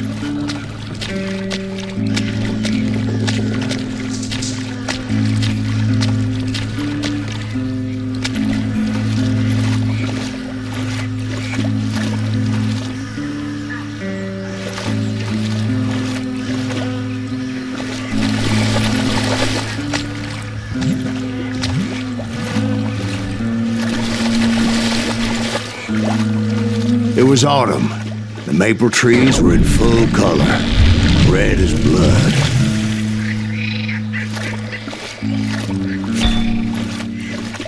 The rains that year were torrential, so the whole area was flooded. The vigilantes had spread out wide, and pretty soon I couldn't see anybody.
Except for some sumbitches ahead of me wanted to do me harm, so I had to face them alone.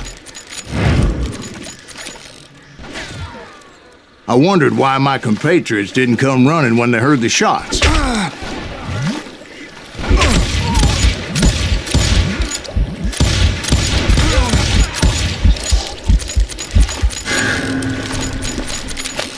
Had enough?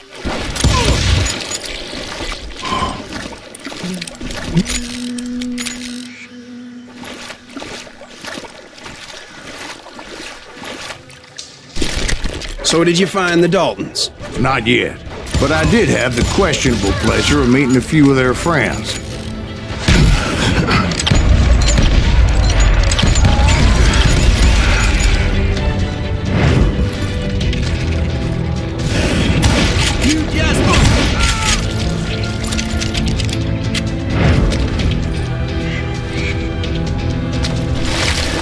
The boys had established quite a reputation by that time, so they attracted all manner of riffraff to their cause.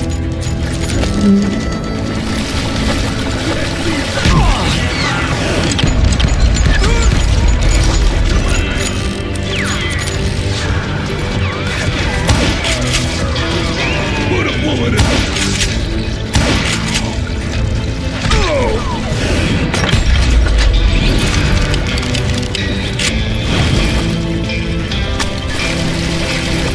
Point being, I was under serious attack. You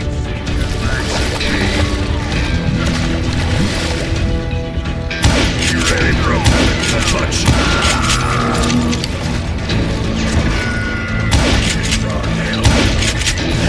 And my reinforcements was nowhere to be seen.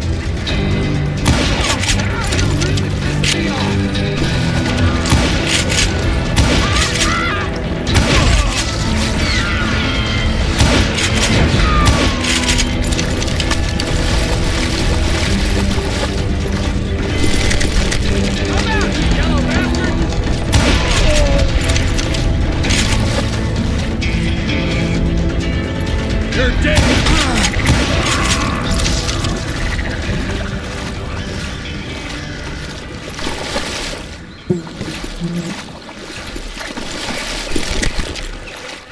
But luckily, a barn materialized as if right before my eyes. I scrambled up top to get a better view.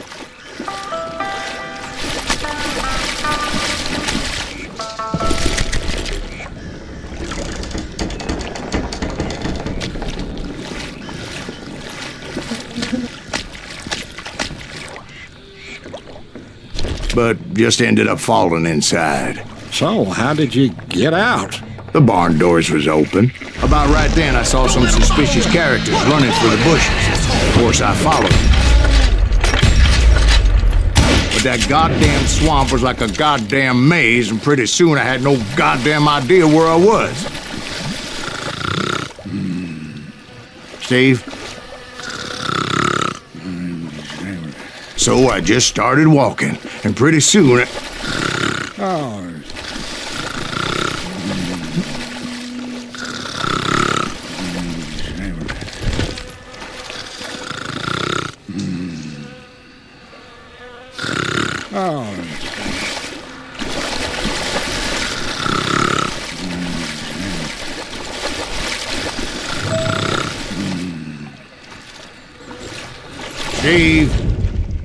Steve!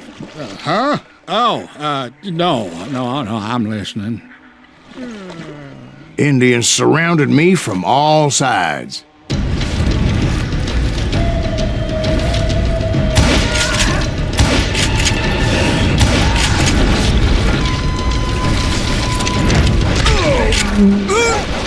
Indians? They were Indians. No. I just wanted to make sure Steve was paying attention. Now, where was I? You were following the Daltons through a swamp? That's right. See, Steve? Dwight's paying attention. No, I'm listening. I was just resting my eyes. So, where was I? The Daltons. Right. See, there's a reason so many outlaw gangs are made up of brothers. Being a brother is a very sacred thing. It's a bond like no other.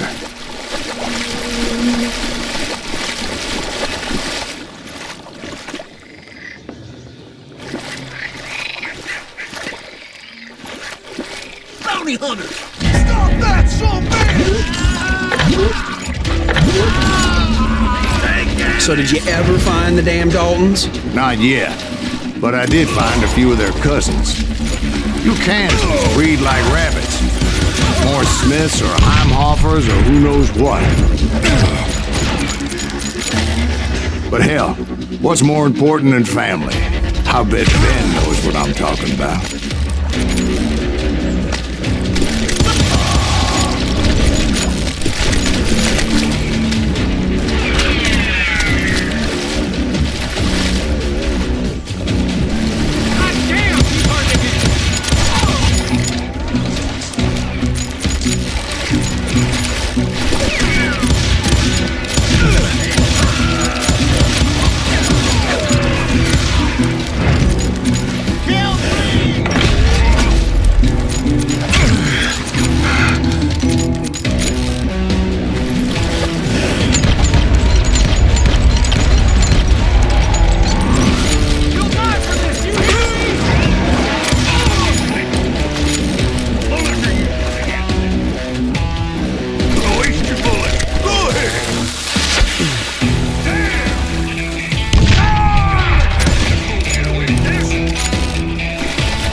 boys were out there somewhere, standing together against anyone who would threaten them.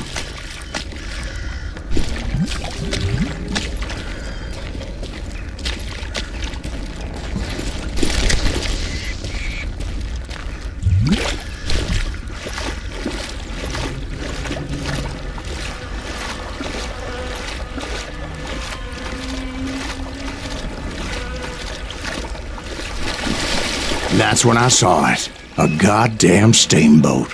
A steamboat? In a swamp? Yeah, Steve, but this wasn't much more than a wreck, really. But how'd a damn steamboat end up in the swamps?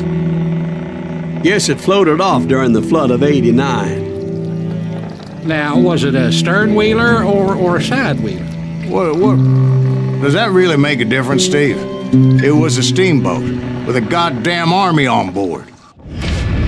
It was then that a fusillade of bullets come raining down from on high, and those vigilantes who accompanied me weren't anywhere to be found.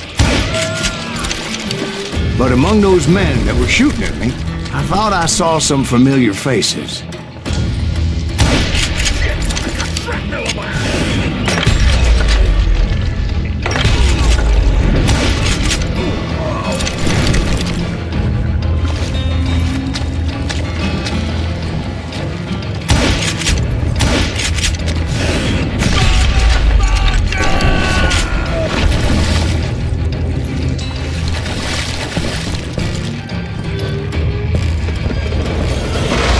Somewhere up there, the Daltons were waiting on me.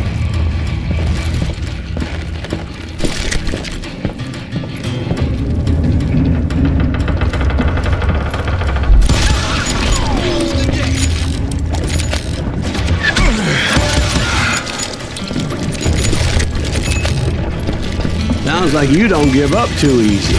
That's the kind of man I am, Ben. I set out to do something. I do it. Surrender just ain't in my nature. Plus, I'm stubborn as hell. My damn eardrums!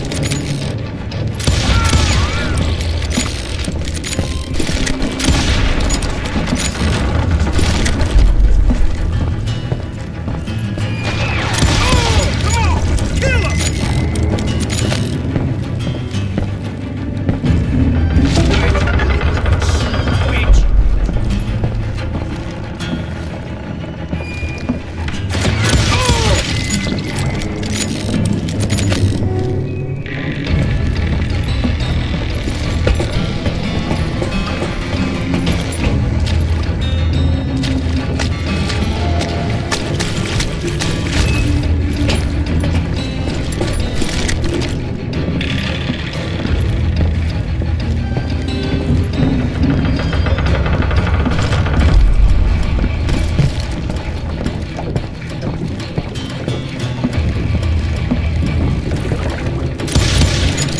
Right about then, much to my relief, the vigilantes finally arrived.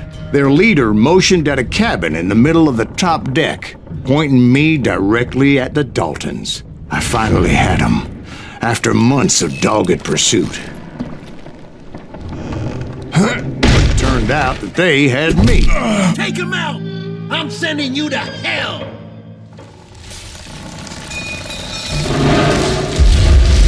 The Daltons had played me like a fiddle. Apparently, the vigilantes were on their damn payroll. They didn't just want to shoot me. They wanted to burn me alive. But finding my way out of a burning labyrinth proved to be quite a challenge. It was a riverboat, right? I mean, it's not like it was a goddamn ocean liner. Oh, yeah, but I was in a Did you hear about that ship that's gonna launch next year? Largest one in the world. You're talking about the Titanic. If you ask me, it's too blessed big. I don't think it'll even float. So anyway... Don't be stupid, Steve. They know what they're doing. They say that the Titanic is unsinkable. Oh, God. But getting back to that steamboat, how'd you get off it, Mr. Greaves? I took in a lot of smoke that day, so I admit my recollection might be a bit hazy. But somehow I managed to finally disembark. I was coughing up smoke and pretty damn pissed. I was done playing games with those boys.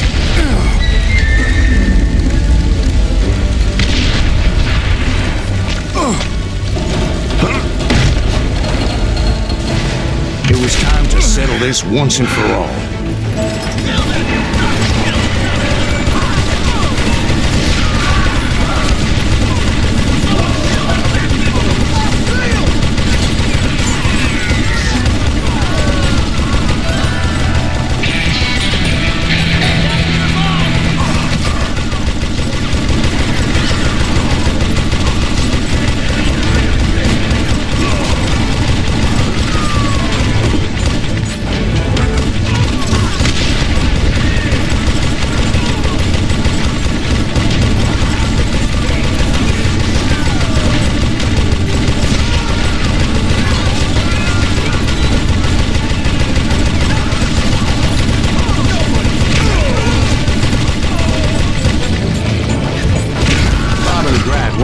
To come at me one at a time. They were in this together. Two brothers side by side, determined to take me down. Confident that this time the odds were on their side.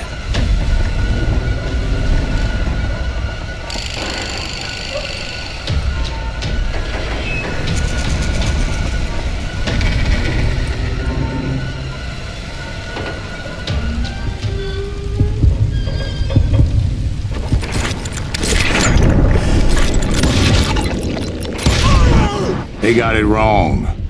A sad end for those two. If they'd only known that Emmett was still alive despite his wounds.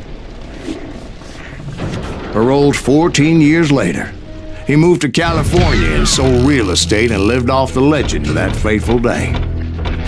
And the tragic death of his two brothers.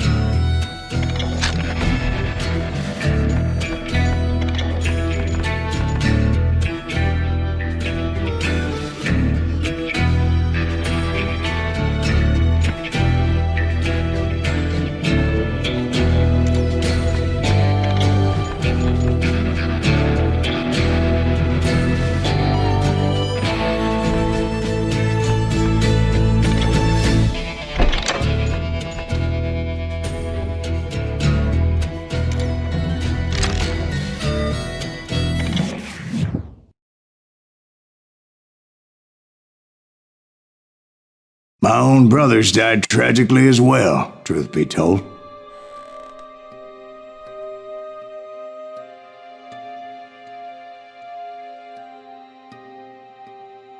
It was 1868, and me and my older brothers were pulling a tidy profit running cattle into Juarez, Mexico. One night after my brothers retired for the evening, I found a little poker game in a cantina with a couple of cowboys. And I just couldn't lose. I even won an old Spanish coin that had to be 100 years old. Well, I was mighty pleased with myself the next morning as my brothers and I rode for Texas. But before we crossed the border, those cowboys caught up with us. It was Johnny Ringo, Roscoe Bob Bryant, and another asshole named Jim. They wanted their money back and everything else we had, including our lives, as those boys didn't want us coming for them later. Bob put that old Spanish coin in my mouth and said, "I won't have it said that I left you with nothing, boy." Well, those horses bolted, and there we hung as those bastards rode away. The branch finally snapped under the weight of the three of us, but being my older brothers were bigger and heavier, they were already dead. And right then I swore to myself that I would avenge them. Ringo you know about. But Bob eluded me, until I heard he was riding with the Wild Bunch.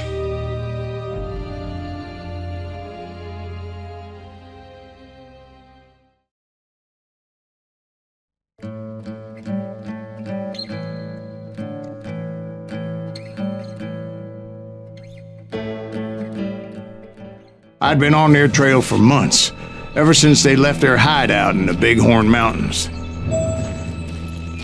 Led by Butch Cassidy, they were a loose association of outlaws who robbed banks and trains from Colorado to Montana. Among them was the Sundance Kid, and that murderous hombre I was tracking, Roscoe Bob Bryant. Were you a part of that giant Pinkerton posse after the Wild Bunch? No, boy. A circus like that would have slowed me down. Besides, I wanted Bryant all to myself. I'd heard about a large shipment of gold being transported to Wilcox, Wyoming on the Overland Flyer. I figured the Wild Bunch would likely hit such a treasure, and by God, I figured right.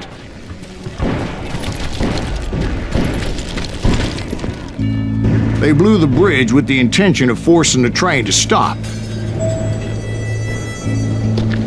Well, I assumed the Wild Bunch was likely in the still intact part of the train high above, so I had no choice but to make my way up through the passenger cars dangling down. I was determined to make that sumbitch Bob pay for what he did to my brothers.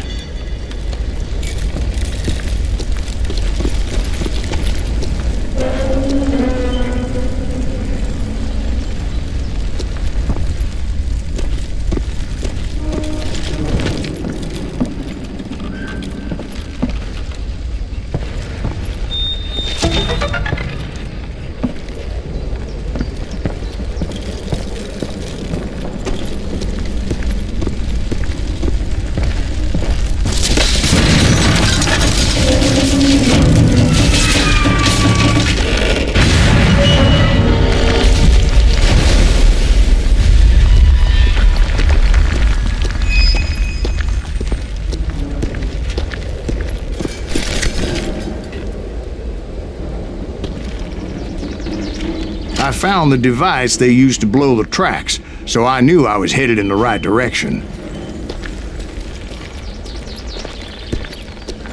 My ears are still ringing from blowing up that bridge. What'd you say? I can't hear a goddamn thing. Well, I made my way off unscathed and came upon a few members of the gang and had no choice but to dispatch them. From there, I had to negotiate an even more precarious route.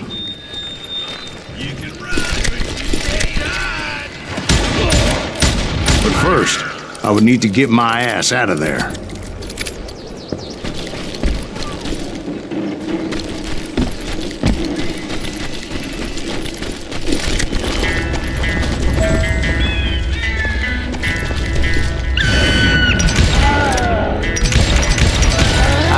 From the frying pan into the fire as the train was clearly fixing to fall. I found the gang, but in order to find old Bob, I needed to fight my way forward past a whole passel of desperados. Outside, inside, any way I could, I made my way towards my prey. It's pissing me off! Well, what about the passengers? It was mostly a freight train, as I recall. There were no passengers aboard that day.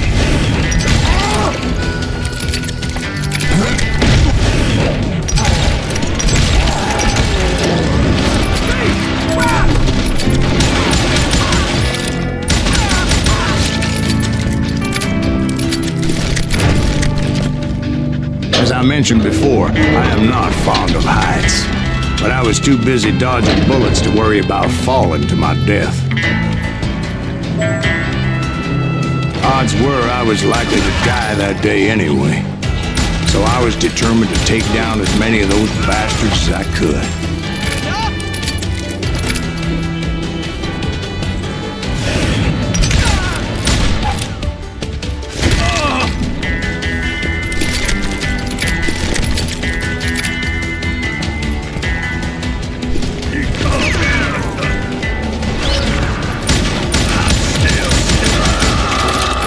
It was like shooting ducks in a shooting gallery. The only difference is these damn ducks shot back.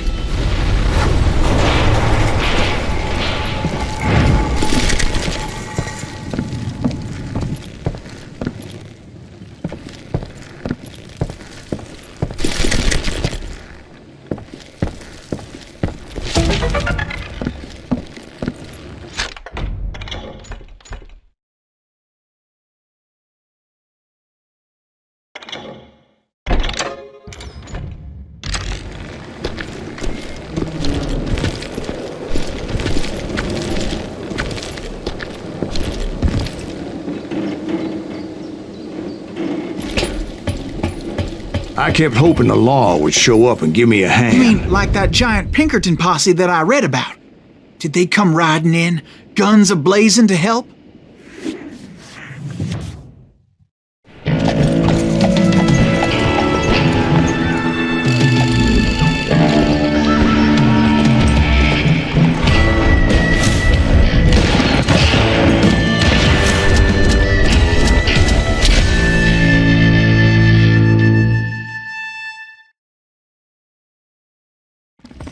Help? From the Pinkertons? No, son. I had to fight the wild bunch all by my lonesome, as usual. Who the hell is that?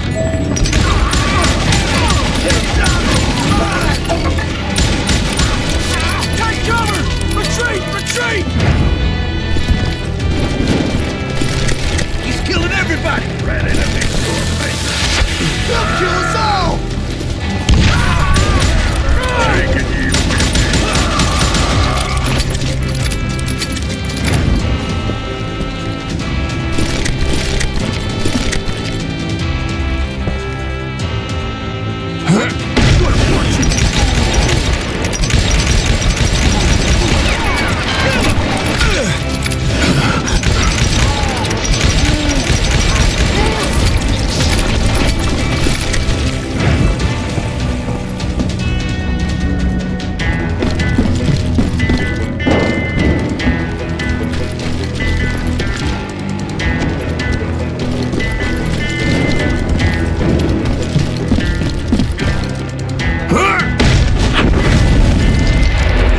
Guess is those dime novels didn't portray this as it happened, did they? Only a few stragglers were left. I had to cut them down pronto if I was going to stay on old Bob's trail.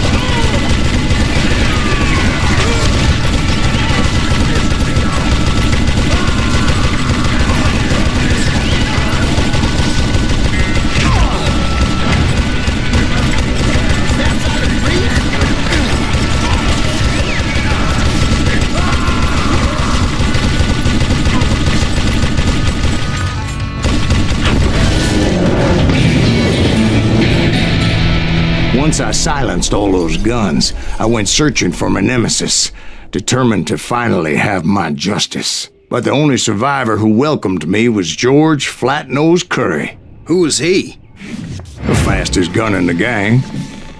Right after Sundance, I mean. And Kid Curry, and maybe Elsie Lay. Though some folks might dispute that.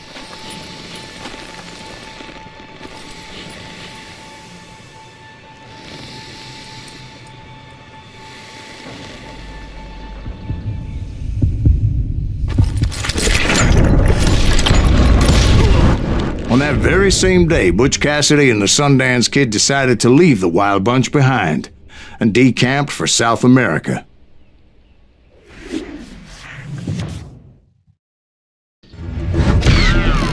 They ended up living down there for many years, but I'm sure you already know all about that.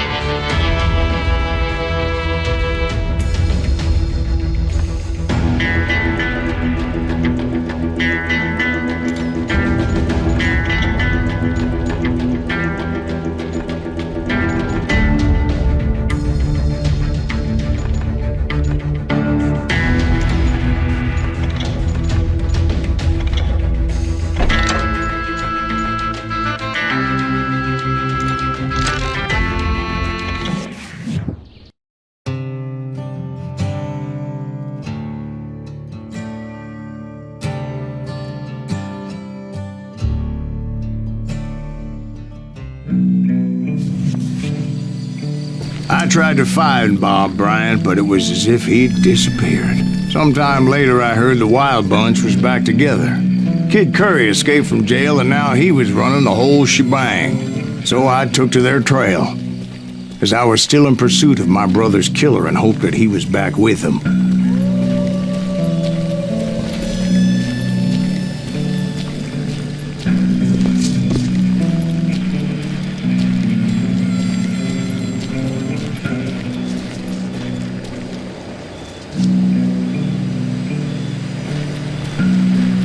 That Kid Curry's kinda crazy, ain't he? Don't let him hear you saying that. Anyways, I tracked those boys to a camp right outside Parachute, Colorado.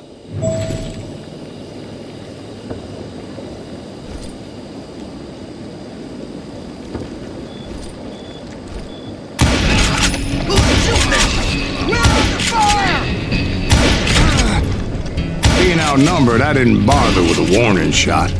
I just started taking those bastards down.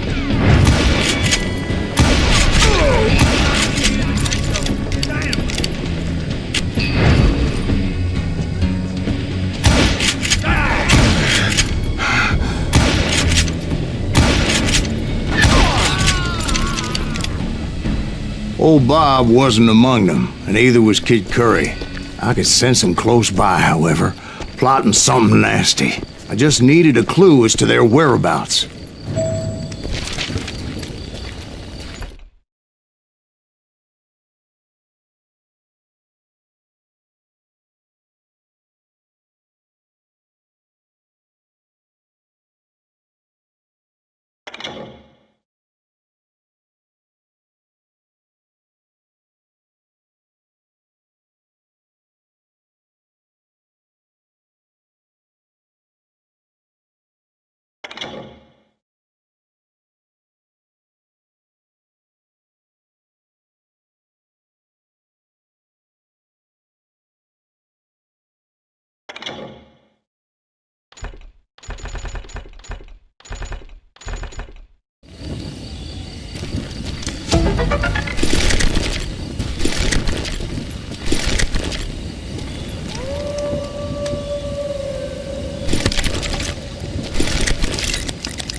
I found one.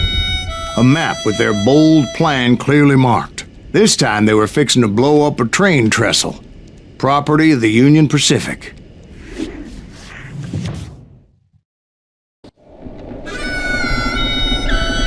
The plan clearly indicated how they were fixing to undermine several of the weakest wooden supports.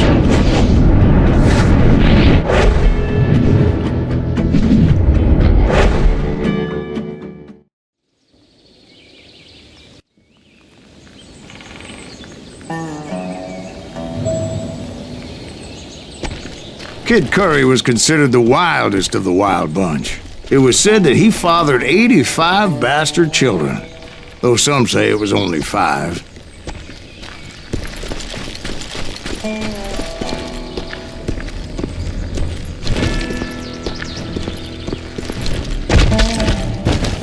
Kid Curry had bragged to a whore how he was going to rob a train heading to the U.S. Mint in Denver. And that whore, Fat Sally, she told me.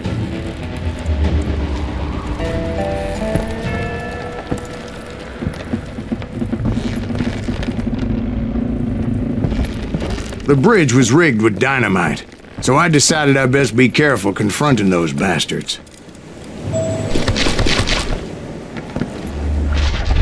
A moment later, I saw a ladder that somehow had escaped my attention. Don't you blow us up now. Don't worry, I know what I'm doing.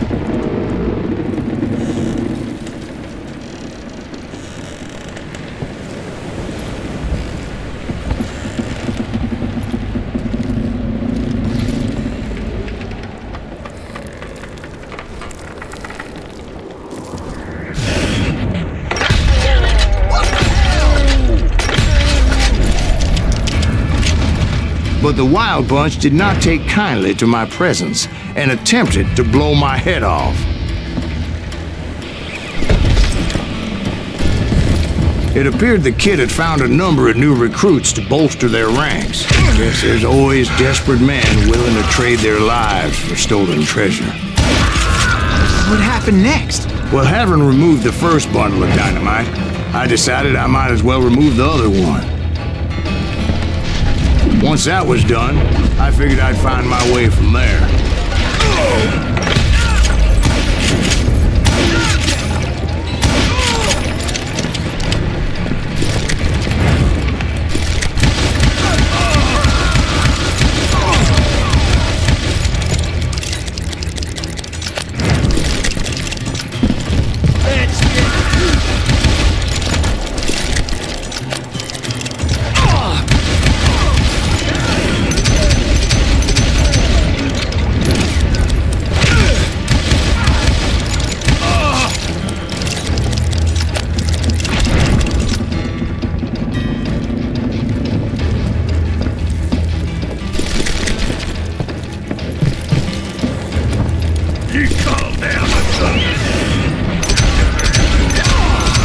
So, what happened then? Had to remove more of that damn dynamite.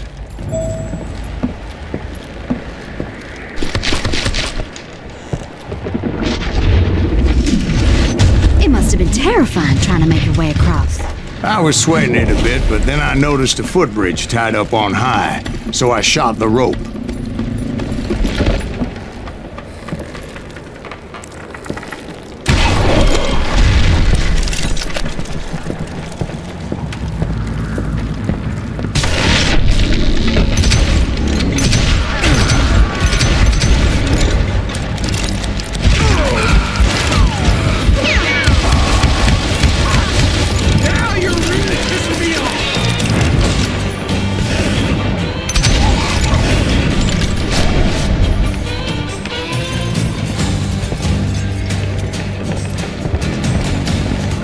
So that was all the dynamite?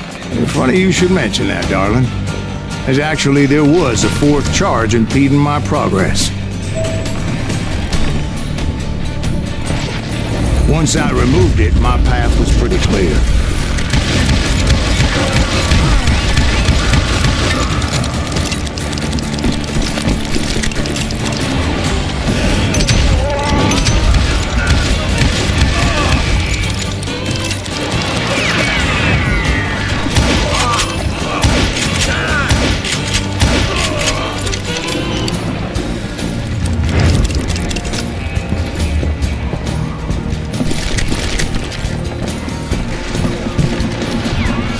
Really pissed this subbitch off!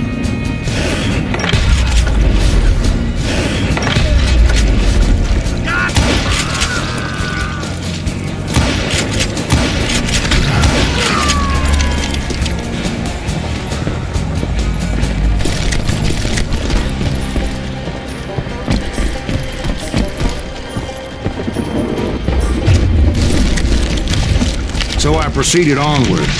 I realized that that way just wasn't gonna work. I needed an alternate path forward.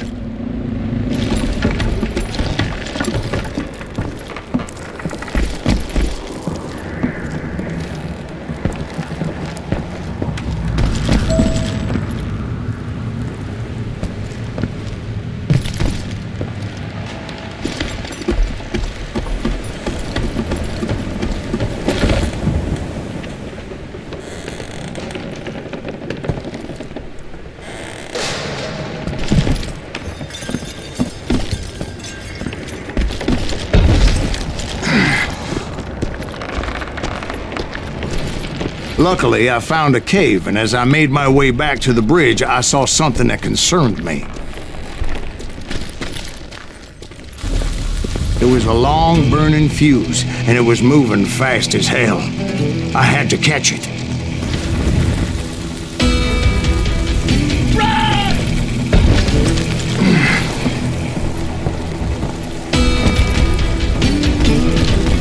The burning fuse news was so damn quick, I had to run like the wind. I almost had it, but no. Thought I was gonna have a coronary when I lost sight of those sparks. My heart was pounding like a sledgehammer. I knew that failure meant boom. Then, finally, at the last moment.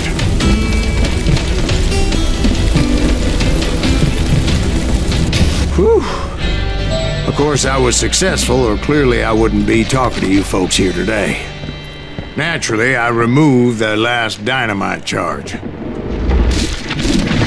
Well, it was a touching reunion. But by this time, I was thoroughly exhausted and dragging my ass, as I was not a young man anymore.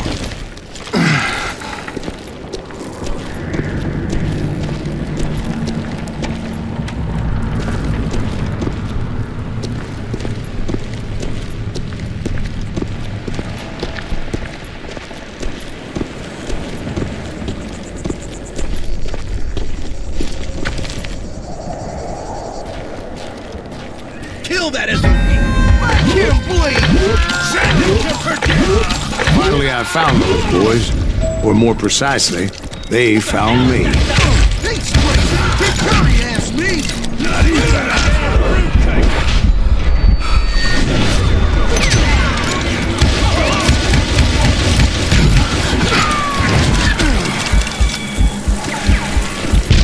Just kill him, for Christ's sake.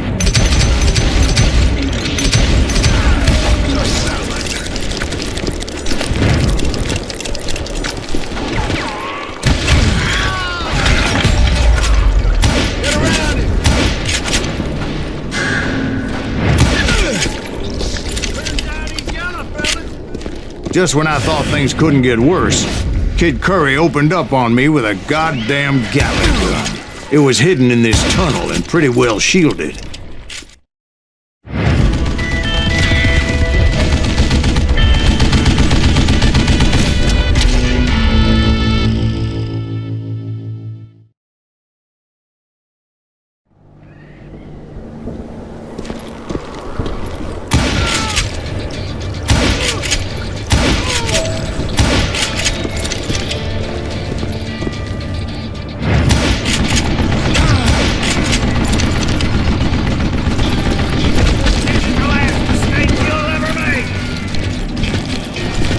Luckily, I had located some dynamite. I still, however, had my work cut out for me.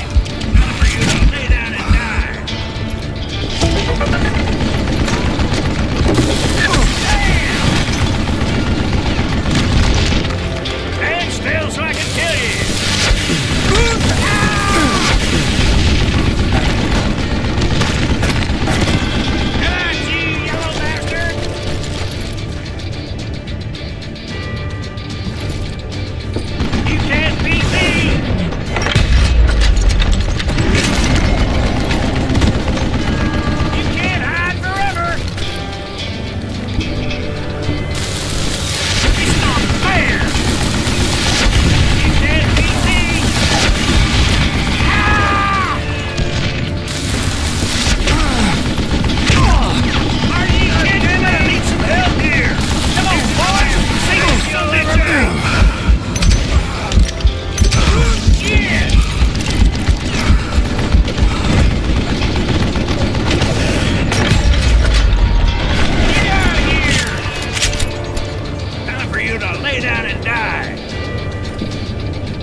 That tunnel down.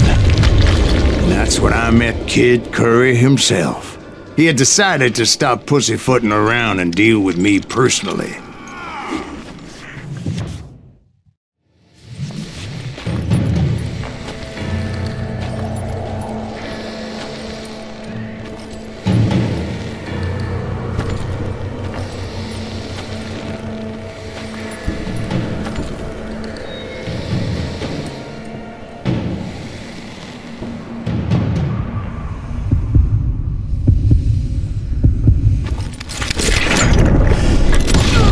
Fast as he was, I was just a bit faster. And as he lay wounded, I demanded to know the whereabouts of Roscoe Bob Bryant. He shouted at me, "Is that what this is about? Bob went with Butch and Sundance to South America. You ain't never finding him."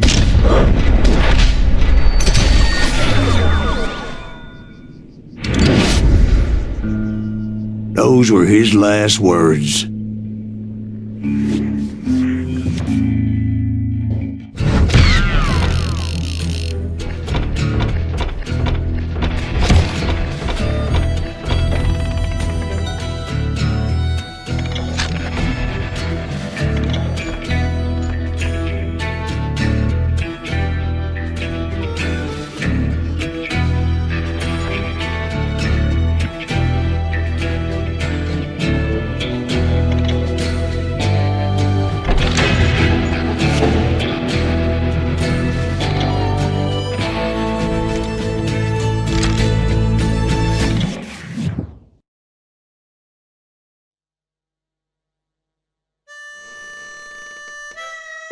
So, Bob Bryant got away? I knew I'd never find him in South America. What about the other killer? Yeah, you kinda glossed over that one. Well, I found Jim not long after my showdown with Ringo. At the time, he was riding with the James Younger gang. Did I neglect to mention that?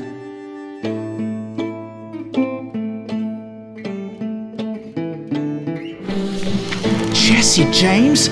The greatest outlaw who ever lived? Jesse and his kin rode with Quantrill when he raided Lawrence, Kansas, and killed near 200 people, boy. Nothing great about that.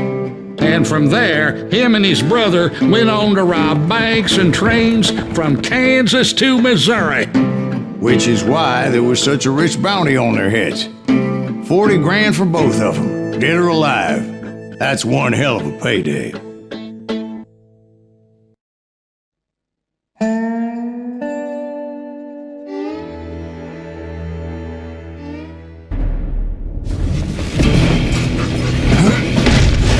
I confronted them as they were robbing a train. Bullets were flying at me from every which way. But I knew I'd have to fight my way forward if I was gonna find this Jim.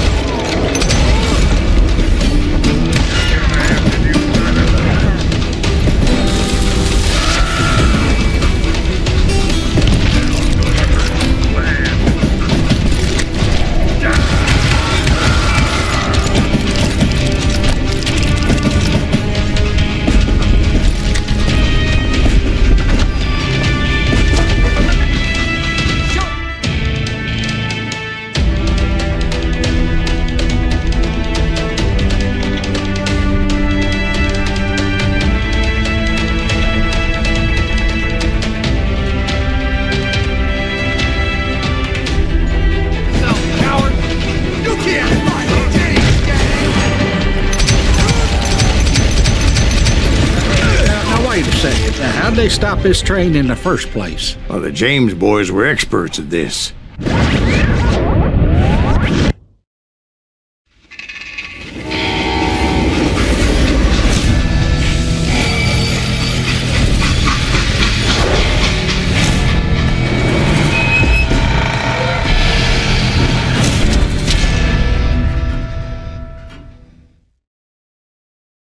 They hopped a freight train, having heard there was a big payroll in the express safe. So, I hopped the same train.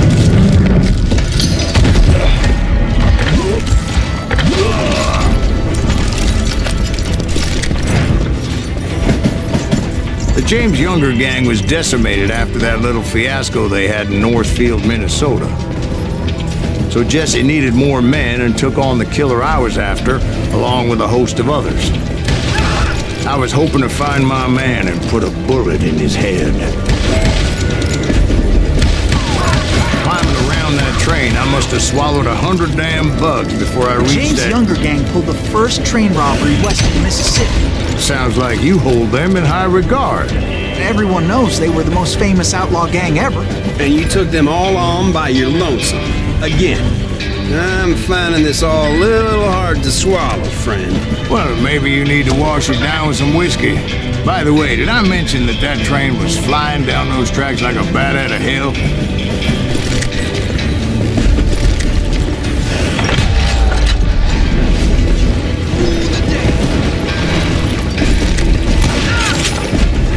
Come and get me about the guns!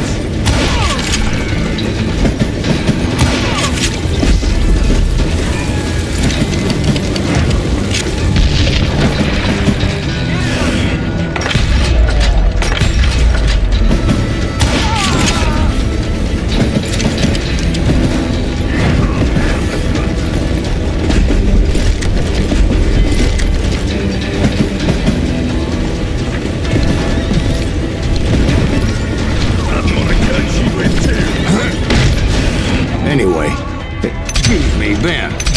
Where would I find the gentleman's facilities? Suddenly I have an urgent need to drain my one-eyed snake. Well, I've had more than a few drinks, and I've been sitting here for quite a spell. Right through there. Let me show you.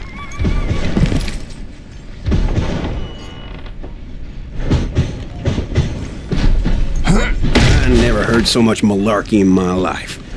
You think he's bullshitting us? You don't think he's Silas Greaves? I think he's just some old drunk looking for some free liquor.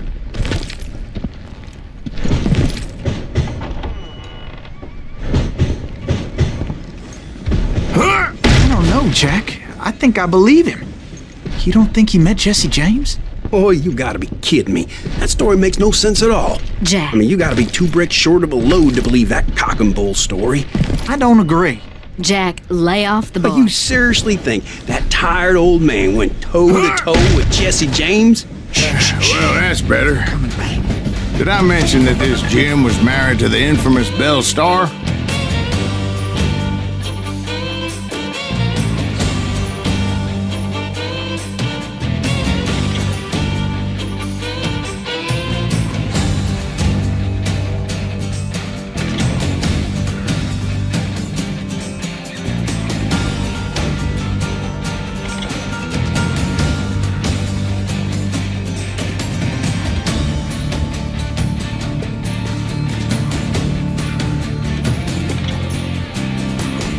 Of course, I didn't learn that until later. Anyway, I made my way forward the best I could. Around the sides, over the roof. At some point, some bitch saw me and shouted out, "It's the damn Pinkertons!" It's the damn Pinkertons! Now, I never worked for that limey cocksucker, but I guess they assumed I was one of his assassins. Those evil bastards firebombed Jesse's mother's house and killed his stepbrother. So it's no wonder each and every asshole on that train wanted me dead. Everybody's always mistaking you for somebody else, aren't they? Why is that, I wonder? Don't rightly know, Jack. I'm just telling you how I remember it. I bet you are. Stupid son of a bitch!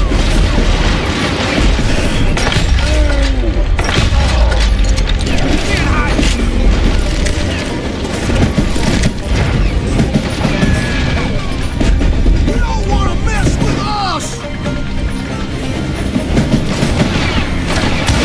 You'll die for this, you hear me?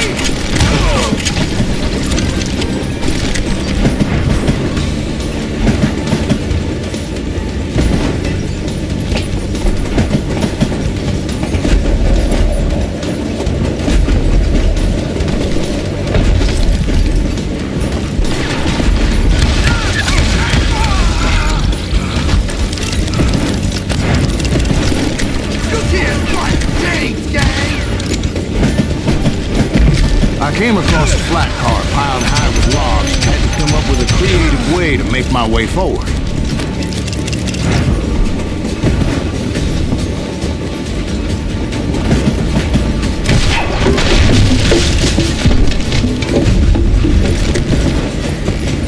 I wondered if I was ever going to find the front of that train, or the bastard I was after.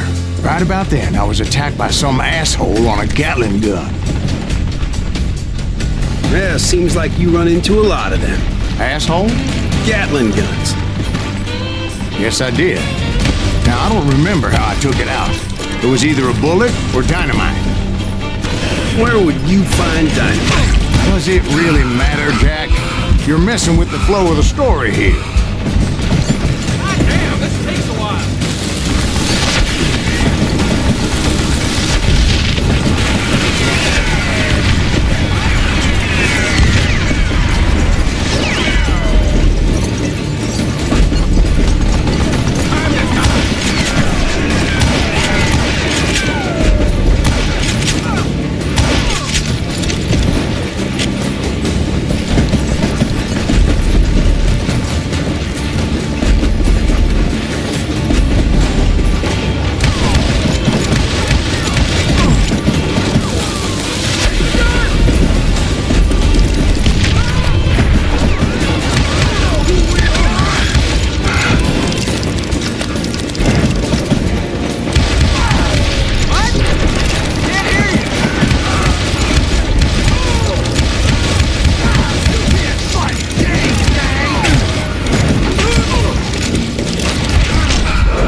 Looking for Jim and shooting any son of a bitch stupid enough to get in my way. And that included Jesse James himself. Shoot that stupid son of a bitch!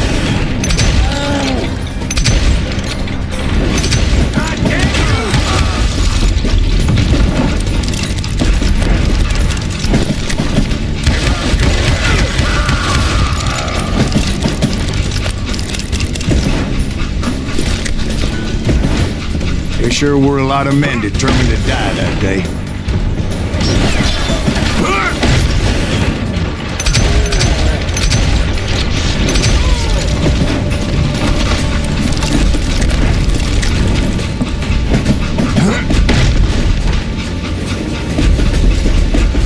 It was then that Jesse detached the express car from the rest of the damn train. I could see Jesse waiting for me, fixing to kill me so he could get away with all that money.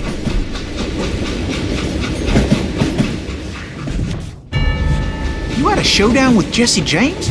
Of course he didn't. Everybody knows that Jesse was killed by Bob Ford. Yeah, Jesse went out like John Wesley Hardin. Coward shot him in the back of the head. Guess it doesn't matter how far you run, does it, Ben? Your past always catches up with you.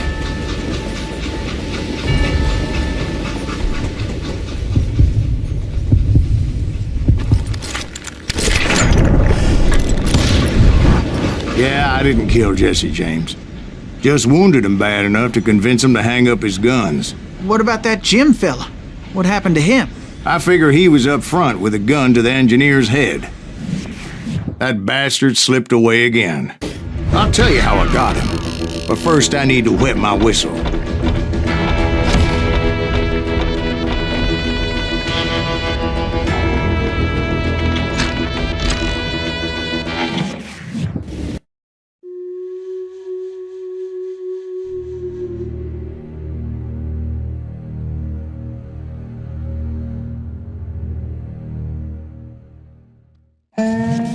After my showdown with Jesse, I continued to track his brother, Frank, and that son of a bitch, Jim. I followed those bastards into the high mountains as they were going to ground. What mountains would that be? Somewhere in the Ozarks, I believe. The perfect place to hide out from the authorities.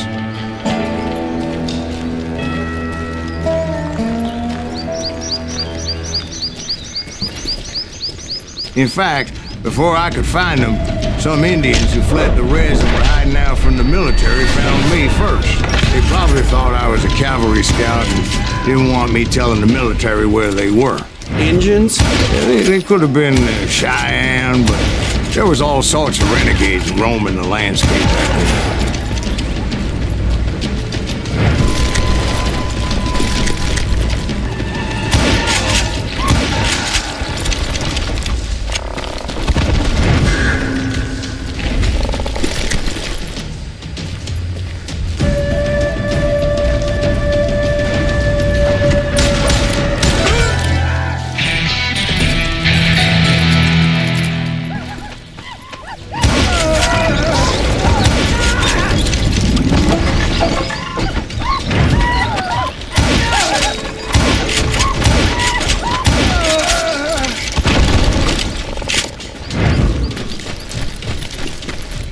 Hey, how about another whiskey, Ben?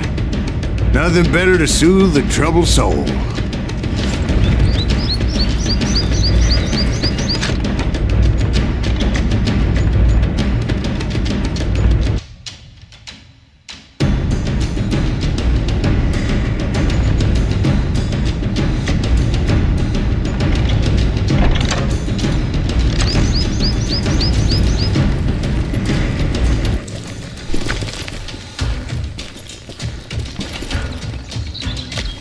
Now, where was I?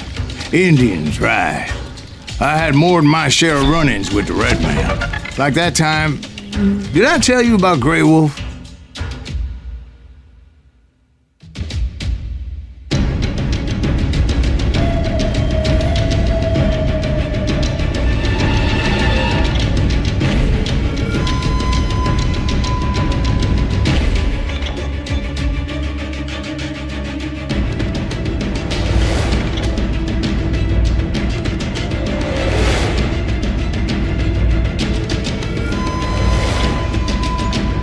Yes, sir.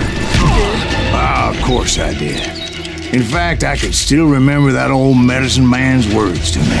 Jesus Christ, we're back to that again. You carry great darkness in your heart. It will claim your soul. You will come to this place again and kill many more men.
Will grow until it consumes everything you are.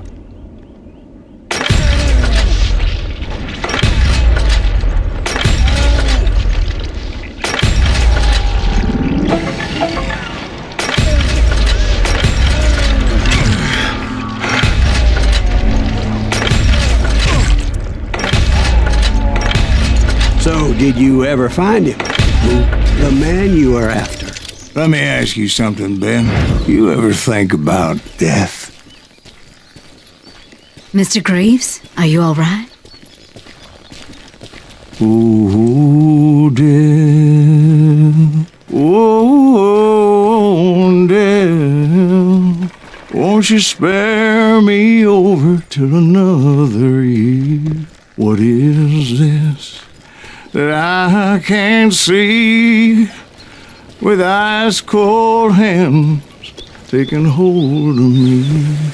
Well, I am death, none can excel. I'll open the door to heaven or hell. Oh, death, won't you spare me over till another year? So are you going to answer the question? What question is that? Jim Reed. Did you ever find him? Reed was indeed that son of a bitch's surname. That's right, Ben. A despicable character. I remember him laughing like a hyena that cold morning they lynched me and my brothers. He was intent on avoiding my vengeance, but nothing was gonna stop me. Nothing.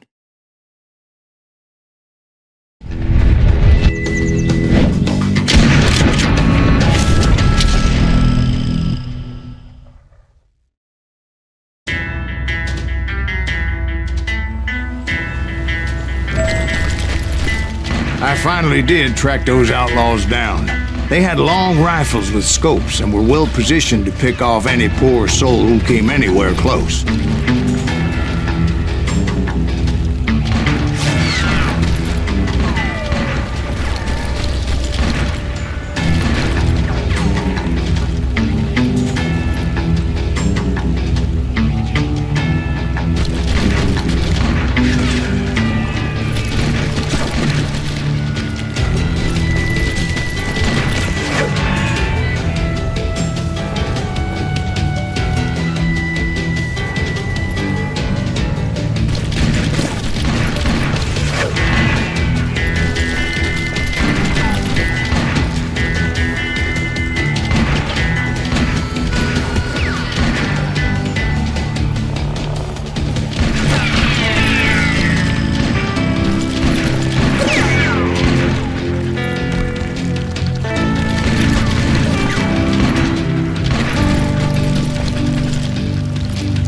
I'm guessing Frank James believed I was responsible for the demise of his brother Jesse. I couldn't really disagree with the man, as I thought Jesse was dead then as well.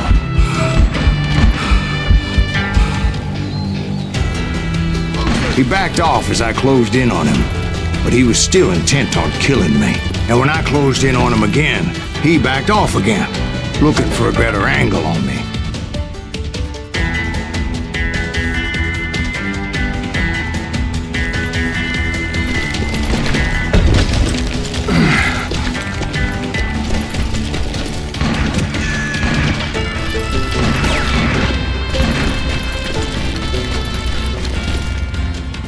Hell, I can't fault Frank for wanting his revenge, as I was there for the same damn reason myself. At this point, I'm guessing you think Silas Greaves is a worse murderer than Jim Reed ever was. No, sir. A man who spent half his life killing somebody's brothers, fathers, sons. I think you were just looking for justice, sir. Is that what I was looking for, Dwight? Is that what it was? Justice?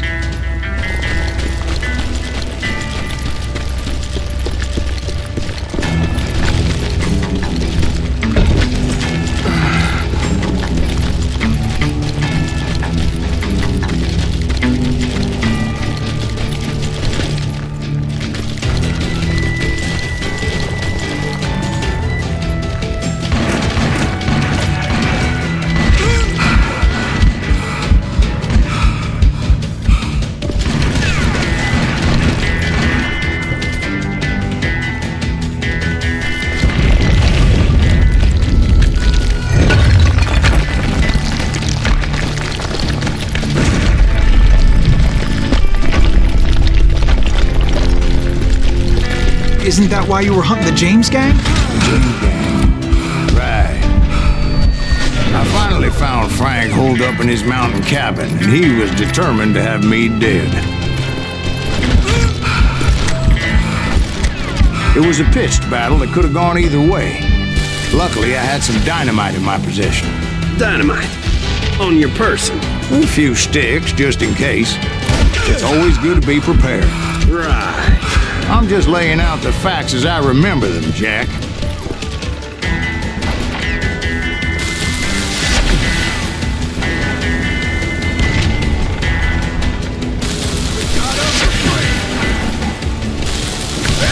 Son of a bitch! Gonna cut! He's just one man! Put him down! I want that bastard!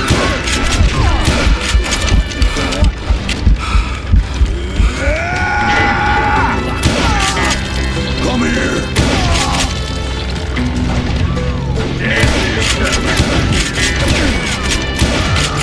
Come on, he's only one man!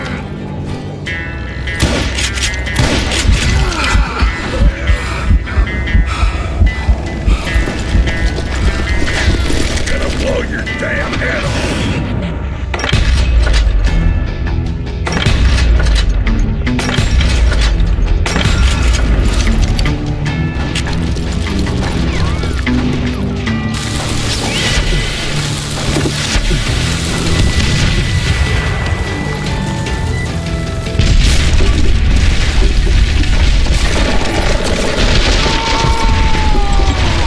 That old shack? Well, it went tumbling right off that cliff. With Frank James still in it? Yes, sir. But Frank James is still alive, living in Missouri, showing folks around the family farm for 25 cents a tour. I didn't say he died in the fall, now did I?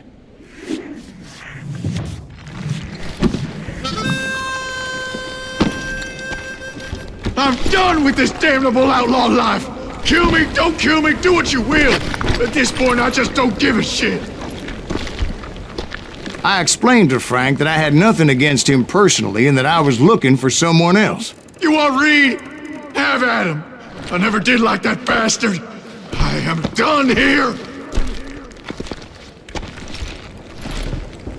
We parted in peace as Frank pointed out the path to my prey before making his way back down the hill.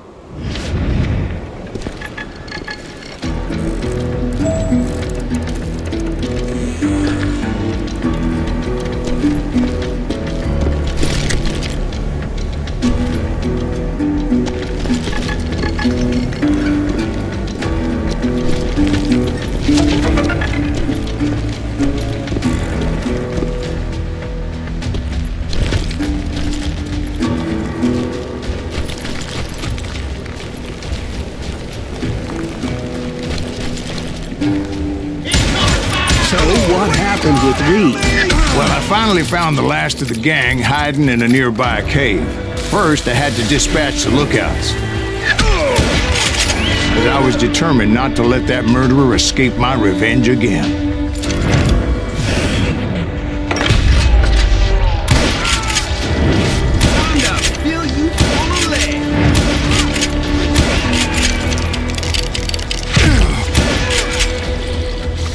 Rather than wander in willy-nilly, I decided it would be better to smoke that sumbitch out. "Hey, Reed!" I shouted. "No wonder you're so ornery.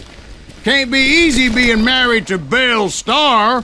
While you're off providing for the family, she's spreading her legs for every Tom, Dick, and Cole Younger. Not an attractive woman exactly, but very friendly. At least she was to me." Son of a bitch! It was then that the last bunch of bandits jumped out of hiding. Why won't this asshole give up? Would someone please kill him?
eventually, it was just me and Reed. I had waited a long time to face him down, so I could repay him for what he did to my brothers.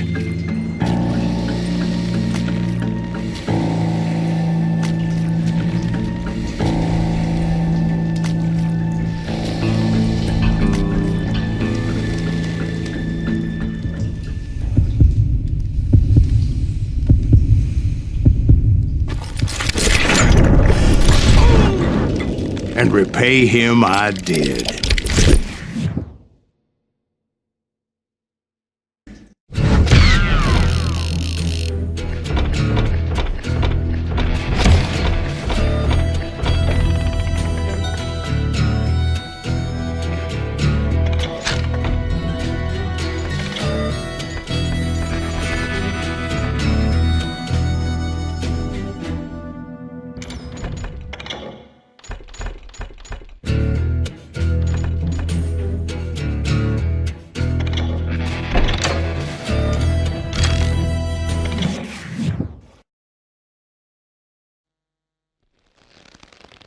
Well, I don't know about you boys, but I'm pretty beat.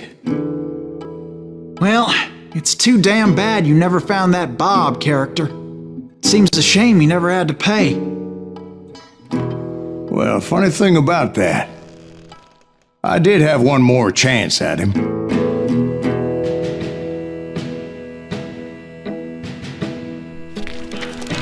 Six months ago, I heard that Butch and Sundance were back in the States and had gathered up some of their old gang. I tracked them down, hoping that Roscoe Bob Bryant had returned with them. So you're saying they didn't die down in Bolivia? That's what I'm saying.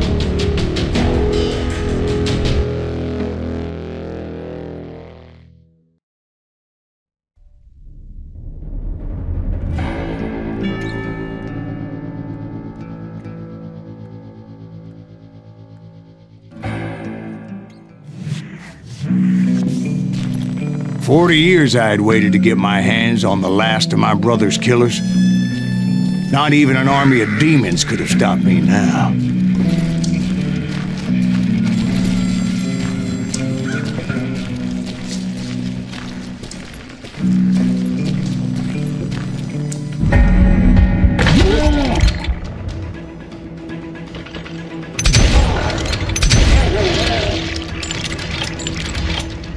Both Johnny Ringo and Jim Reed fell fairly quickly. But the last one, Roscoe Bob Bryant, that son of a bitch had managed to escape my vengeance time and time again. I couldn't even be certain I'd recognize him after all those times. By now, he had to be close to 70. But for all you know, he could have been dead. That thought had indeed crossed my mind, as did others. For instance, did my thirst for vengeance turn me into something worse than the man I was after? By this point in my storied career, I had killed more men than Bob Bryant ever had. I was furious as hell at that bastard for making me who I am. A man with no family, no friends, no purpose except shooting Bob Bryant dead.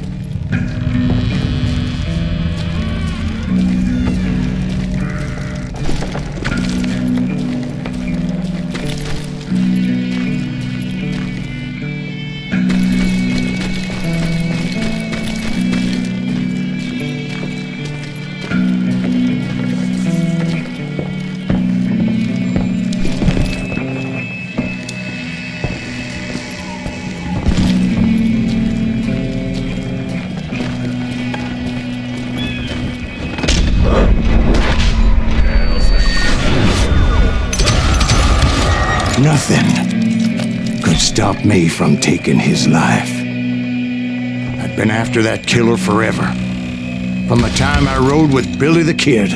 But that chapter of my story you already know. Chapter of that fairy tale, you mean? Suddenly it was 1910. There I was, an old man roaming a ghost town dead almost 2 decades.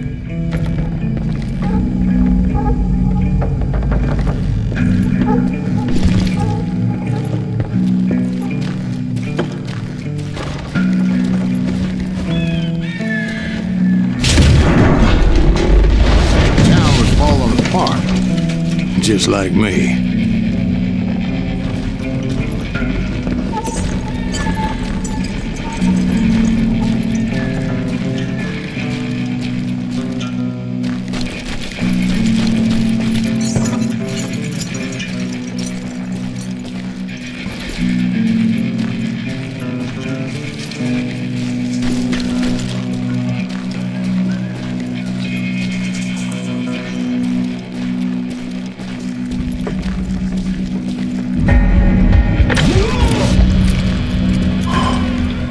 But I wasn't about to call it quits.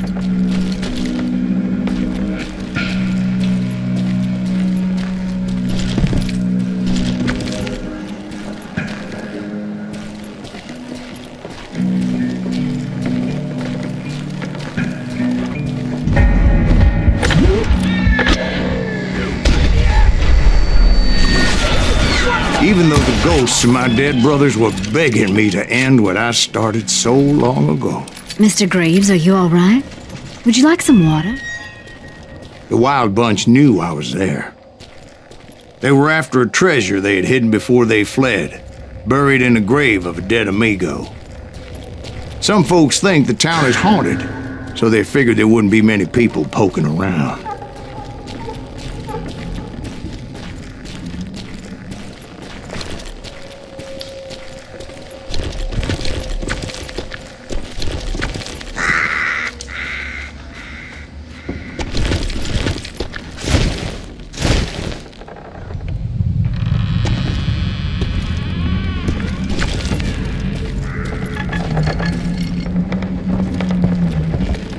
I intended to fill that grave with Bob Bryant's corpse.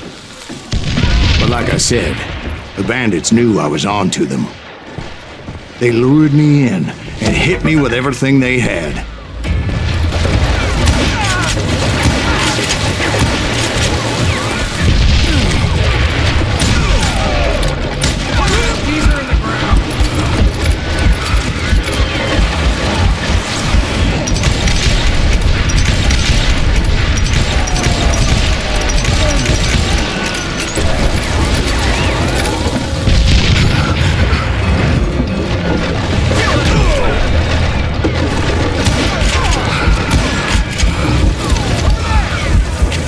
But you obviously prevailed since you're sitting here telling us the tale. Actually, in that moment, I did not prevail. So I suppose we're talking to a ghost. Funny you should put it like that, Jack.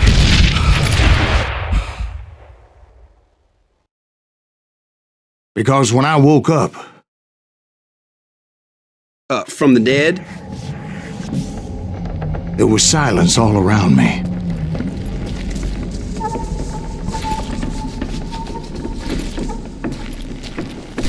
I could swear to God I saw Billy then.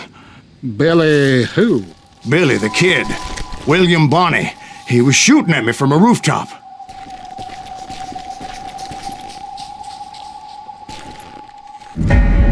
Here, there, and even over there.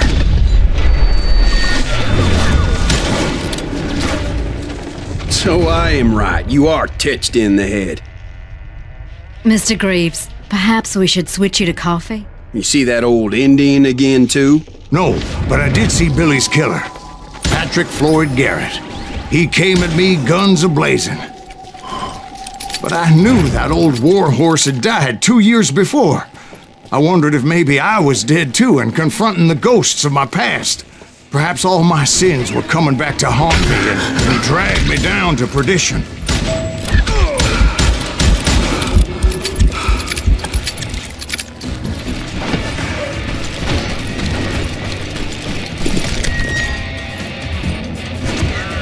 I saw Henry Plummer throw dynamite at me.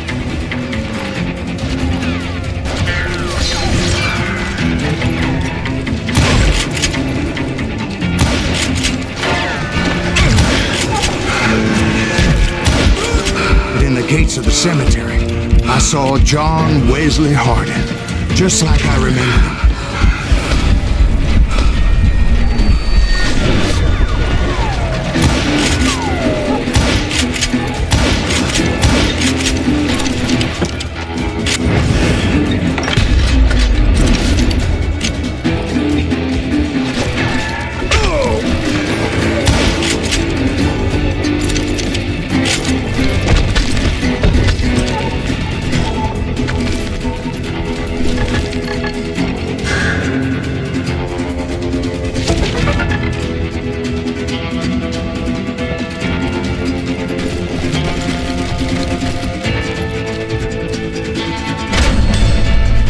Robert Ollinger appeared with his terrible double-barrel shotgun.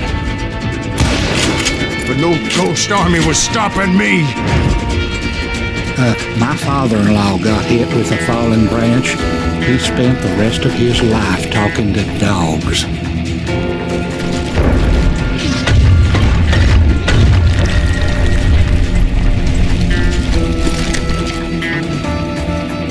Newman Hayes Clanton, William Brocious, John Peters Ringo, they all wanted me dead.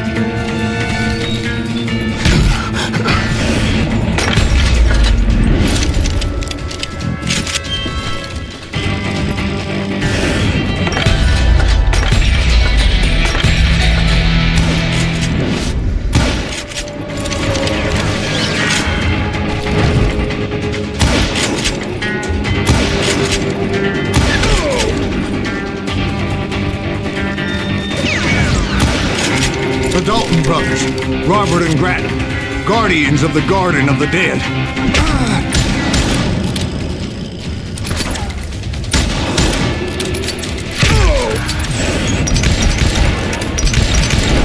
George Curry and Harvey Logan, alias Kid Curry, both thirsty for vengeance from the great beyond.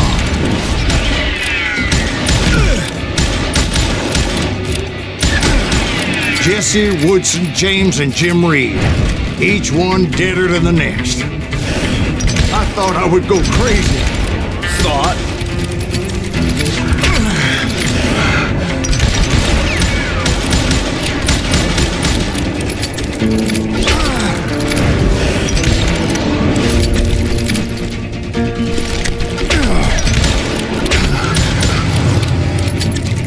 Finally, I saw Harry Alonzo Longabaugh. The Sundance Kid? Like a general leading his legion of the dead. You told us before that you seem alive. He was alive.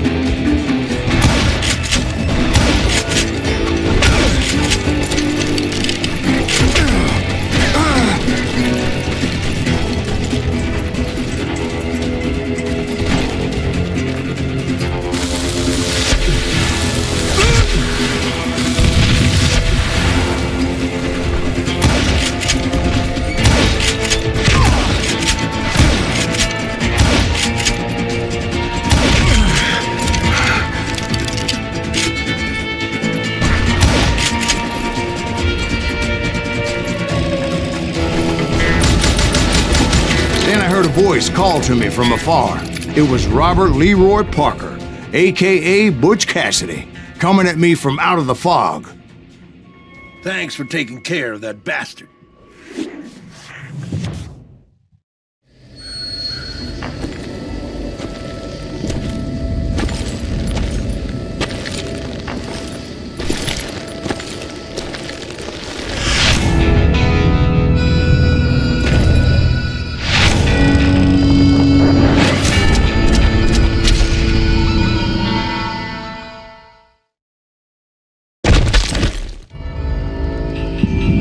But the kid wasn't quite deceased. Not yet. Takes more than one little bullet to kill the likes of me, partner. Those two looked like they hadn't seen each other for quite a while. Clearly, they were no longer amigos. Shit. I was hoping I wouldn't have to kill you. You won't have to, Butch. I'm killing you first. I asked them about Bob Bryant, but they were too busy with their own heated conversation. Let me get this shit straight. You want my money and the love of my life? You frittered it all away, Butch. Edda's mine. So is that damn money. I didn't want to shoot anybody until I had an answer to my question, but those boys didn't give me much of a choice.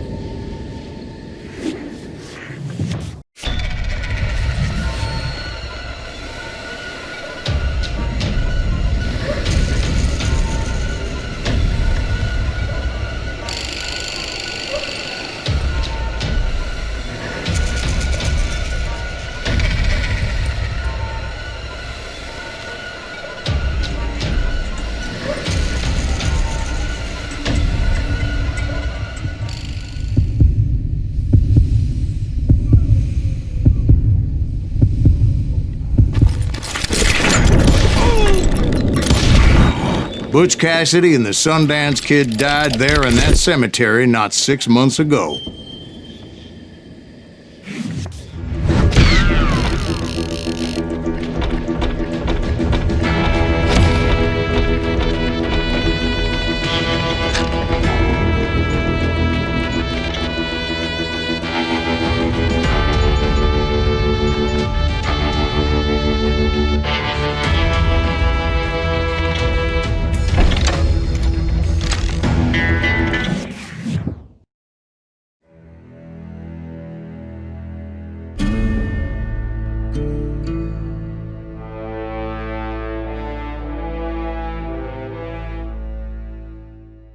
Butch Cassidy and the Sundance Kid were killed by the Bolivian army. Everybody knows that. That's the legend, but it ain't the truth. So, you never found Bob? There is no Bob. This old sumbitch ain't even Silas Greaves. Sir, is that true? Have you been pulling our legs this whole time? Well, not the whole time. Oh man, I think you've worn out your welcome here. Maybe you're right, Jack. Maybe it's time to pay. You see, Ben, or should I say Bob, your past always catches up with you. I was a different man back then, crazy. Drinking, I've changed my ways, I swear to you. If I could turn back the clock, But you can't, Bob.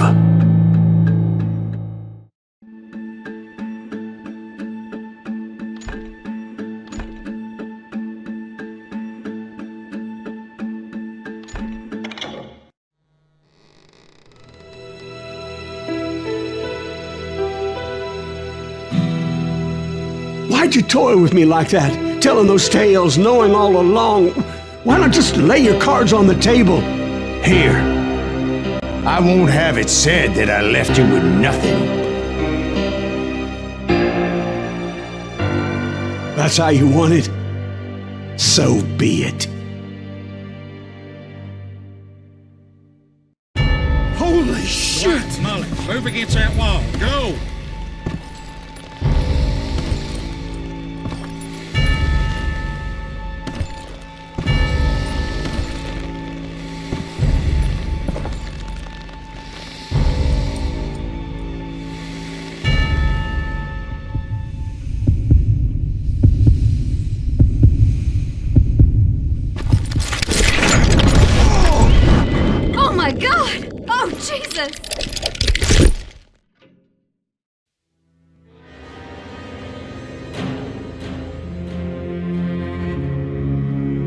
Did you know it was him all along?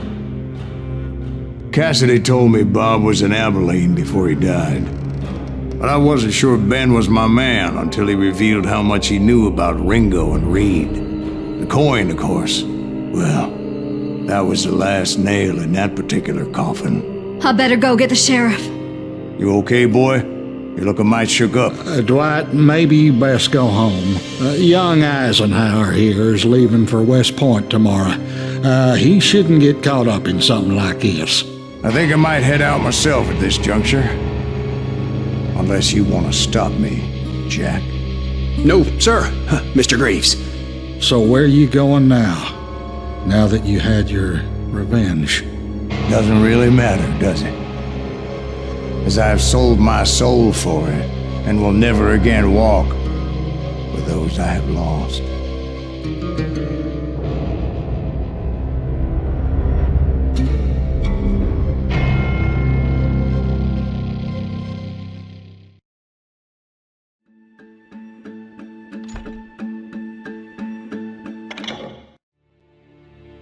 Why'd you toy with me like that? Telling those tales, knowing all along.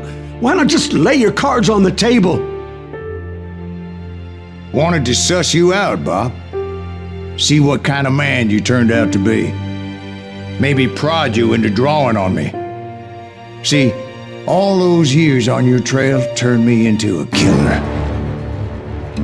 Can't even remember who I was before you tried to murder me. You, on the other hand, walked that very same path in exactly the opposite direction. What do you mean by that? You think your life is worth sparing, Bob? Boy, what's your name again? It's Eisenhower, sir. Dwight Eisenhower. What do you plan to do with your life, Dwight Eisenhower? Tomorrow I'll be leaving for West Point, sir. So, you want to be a soldier? Well, then do it right, son. Don't tear down the world out of anger and spite like I did. You build it up. You do something decent with your life, you hear me? Sir? Yes, sir.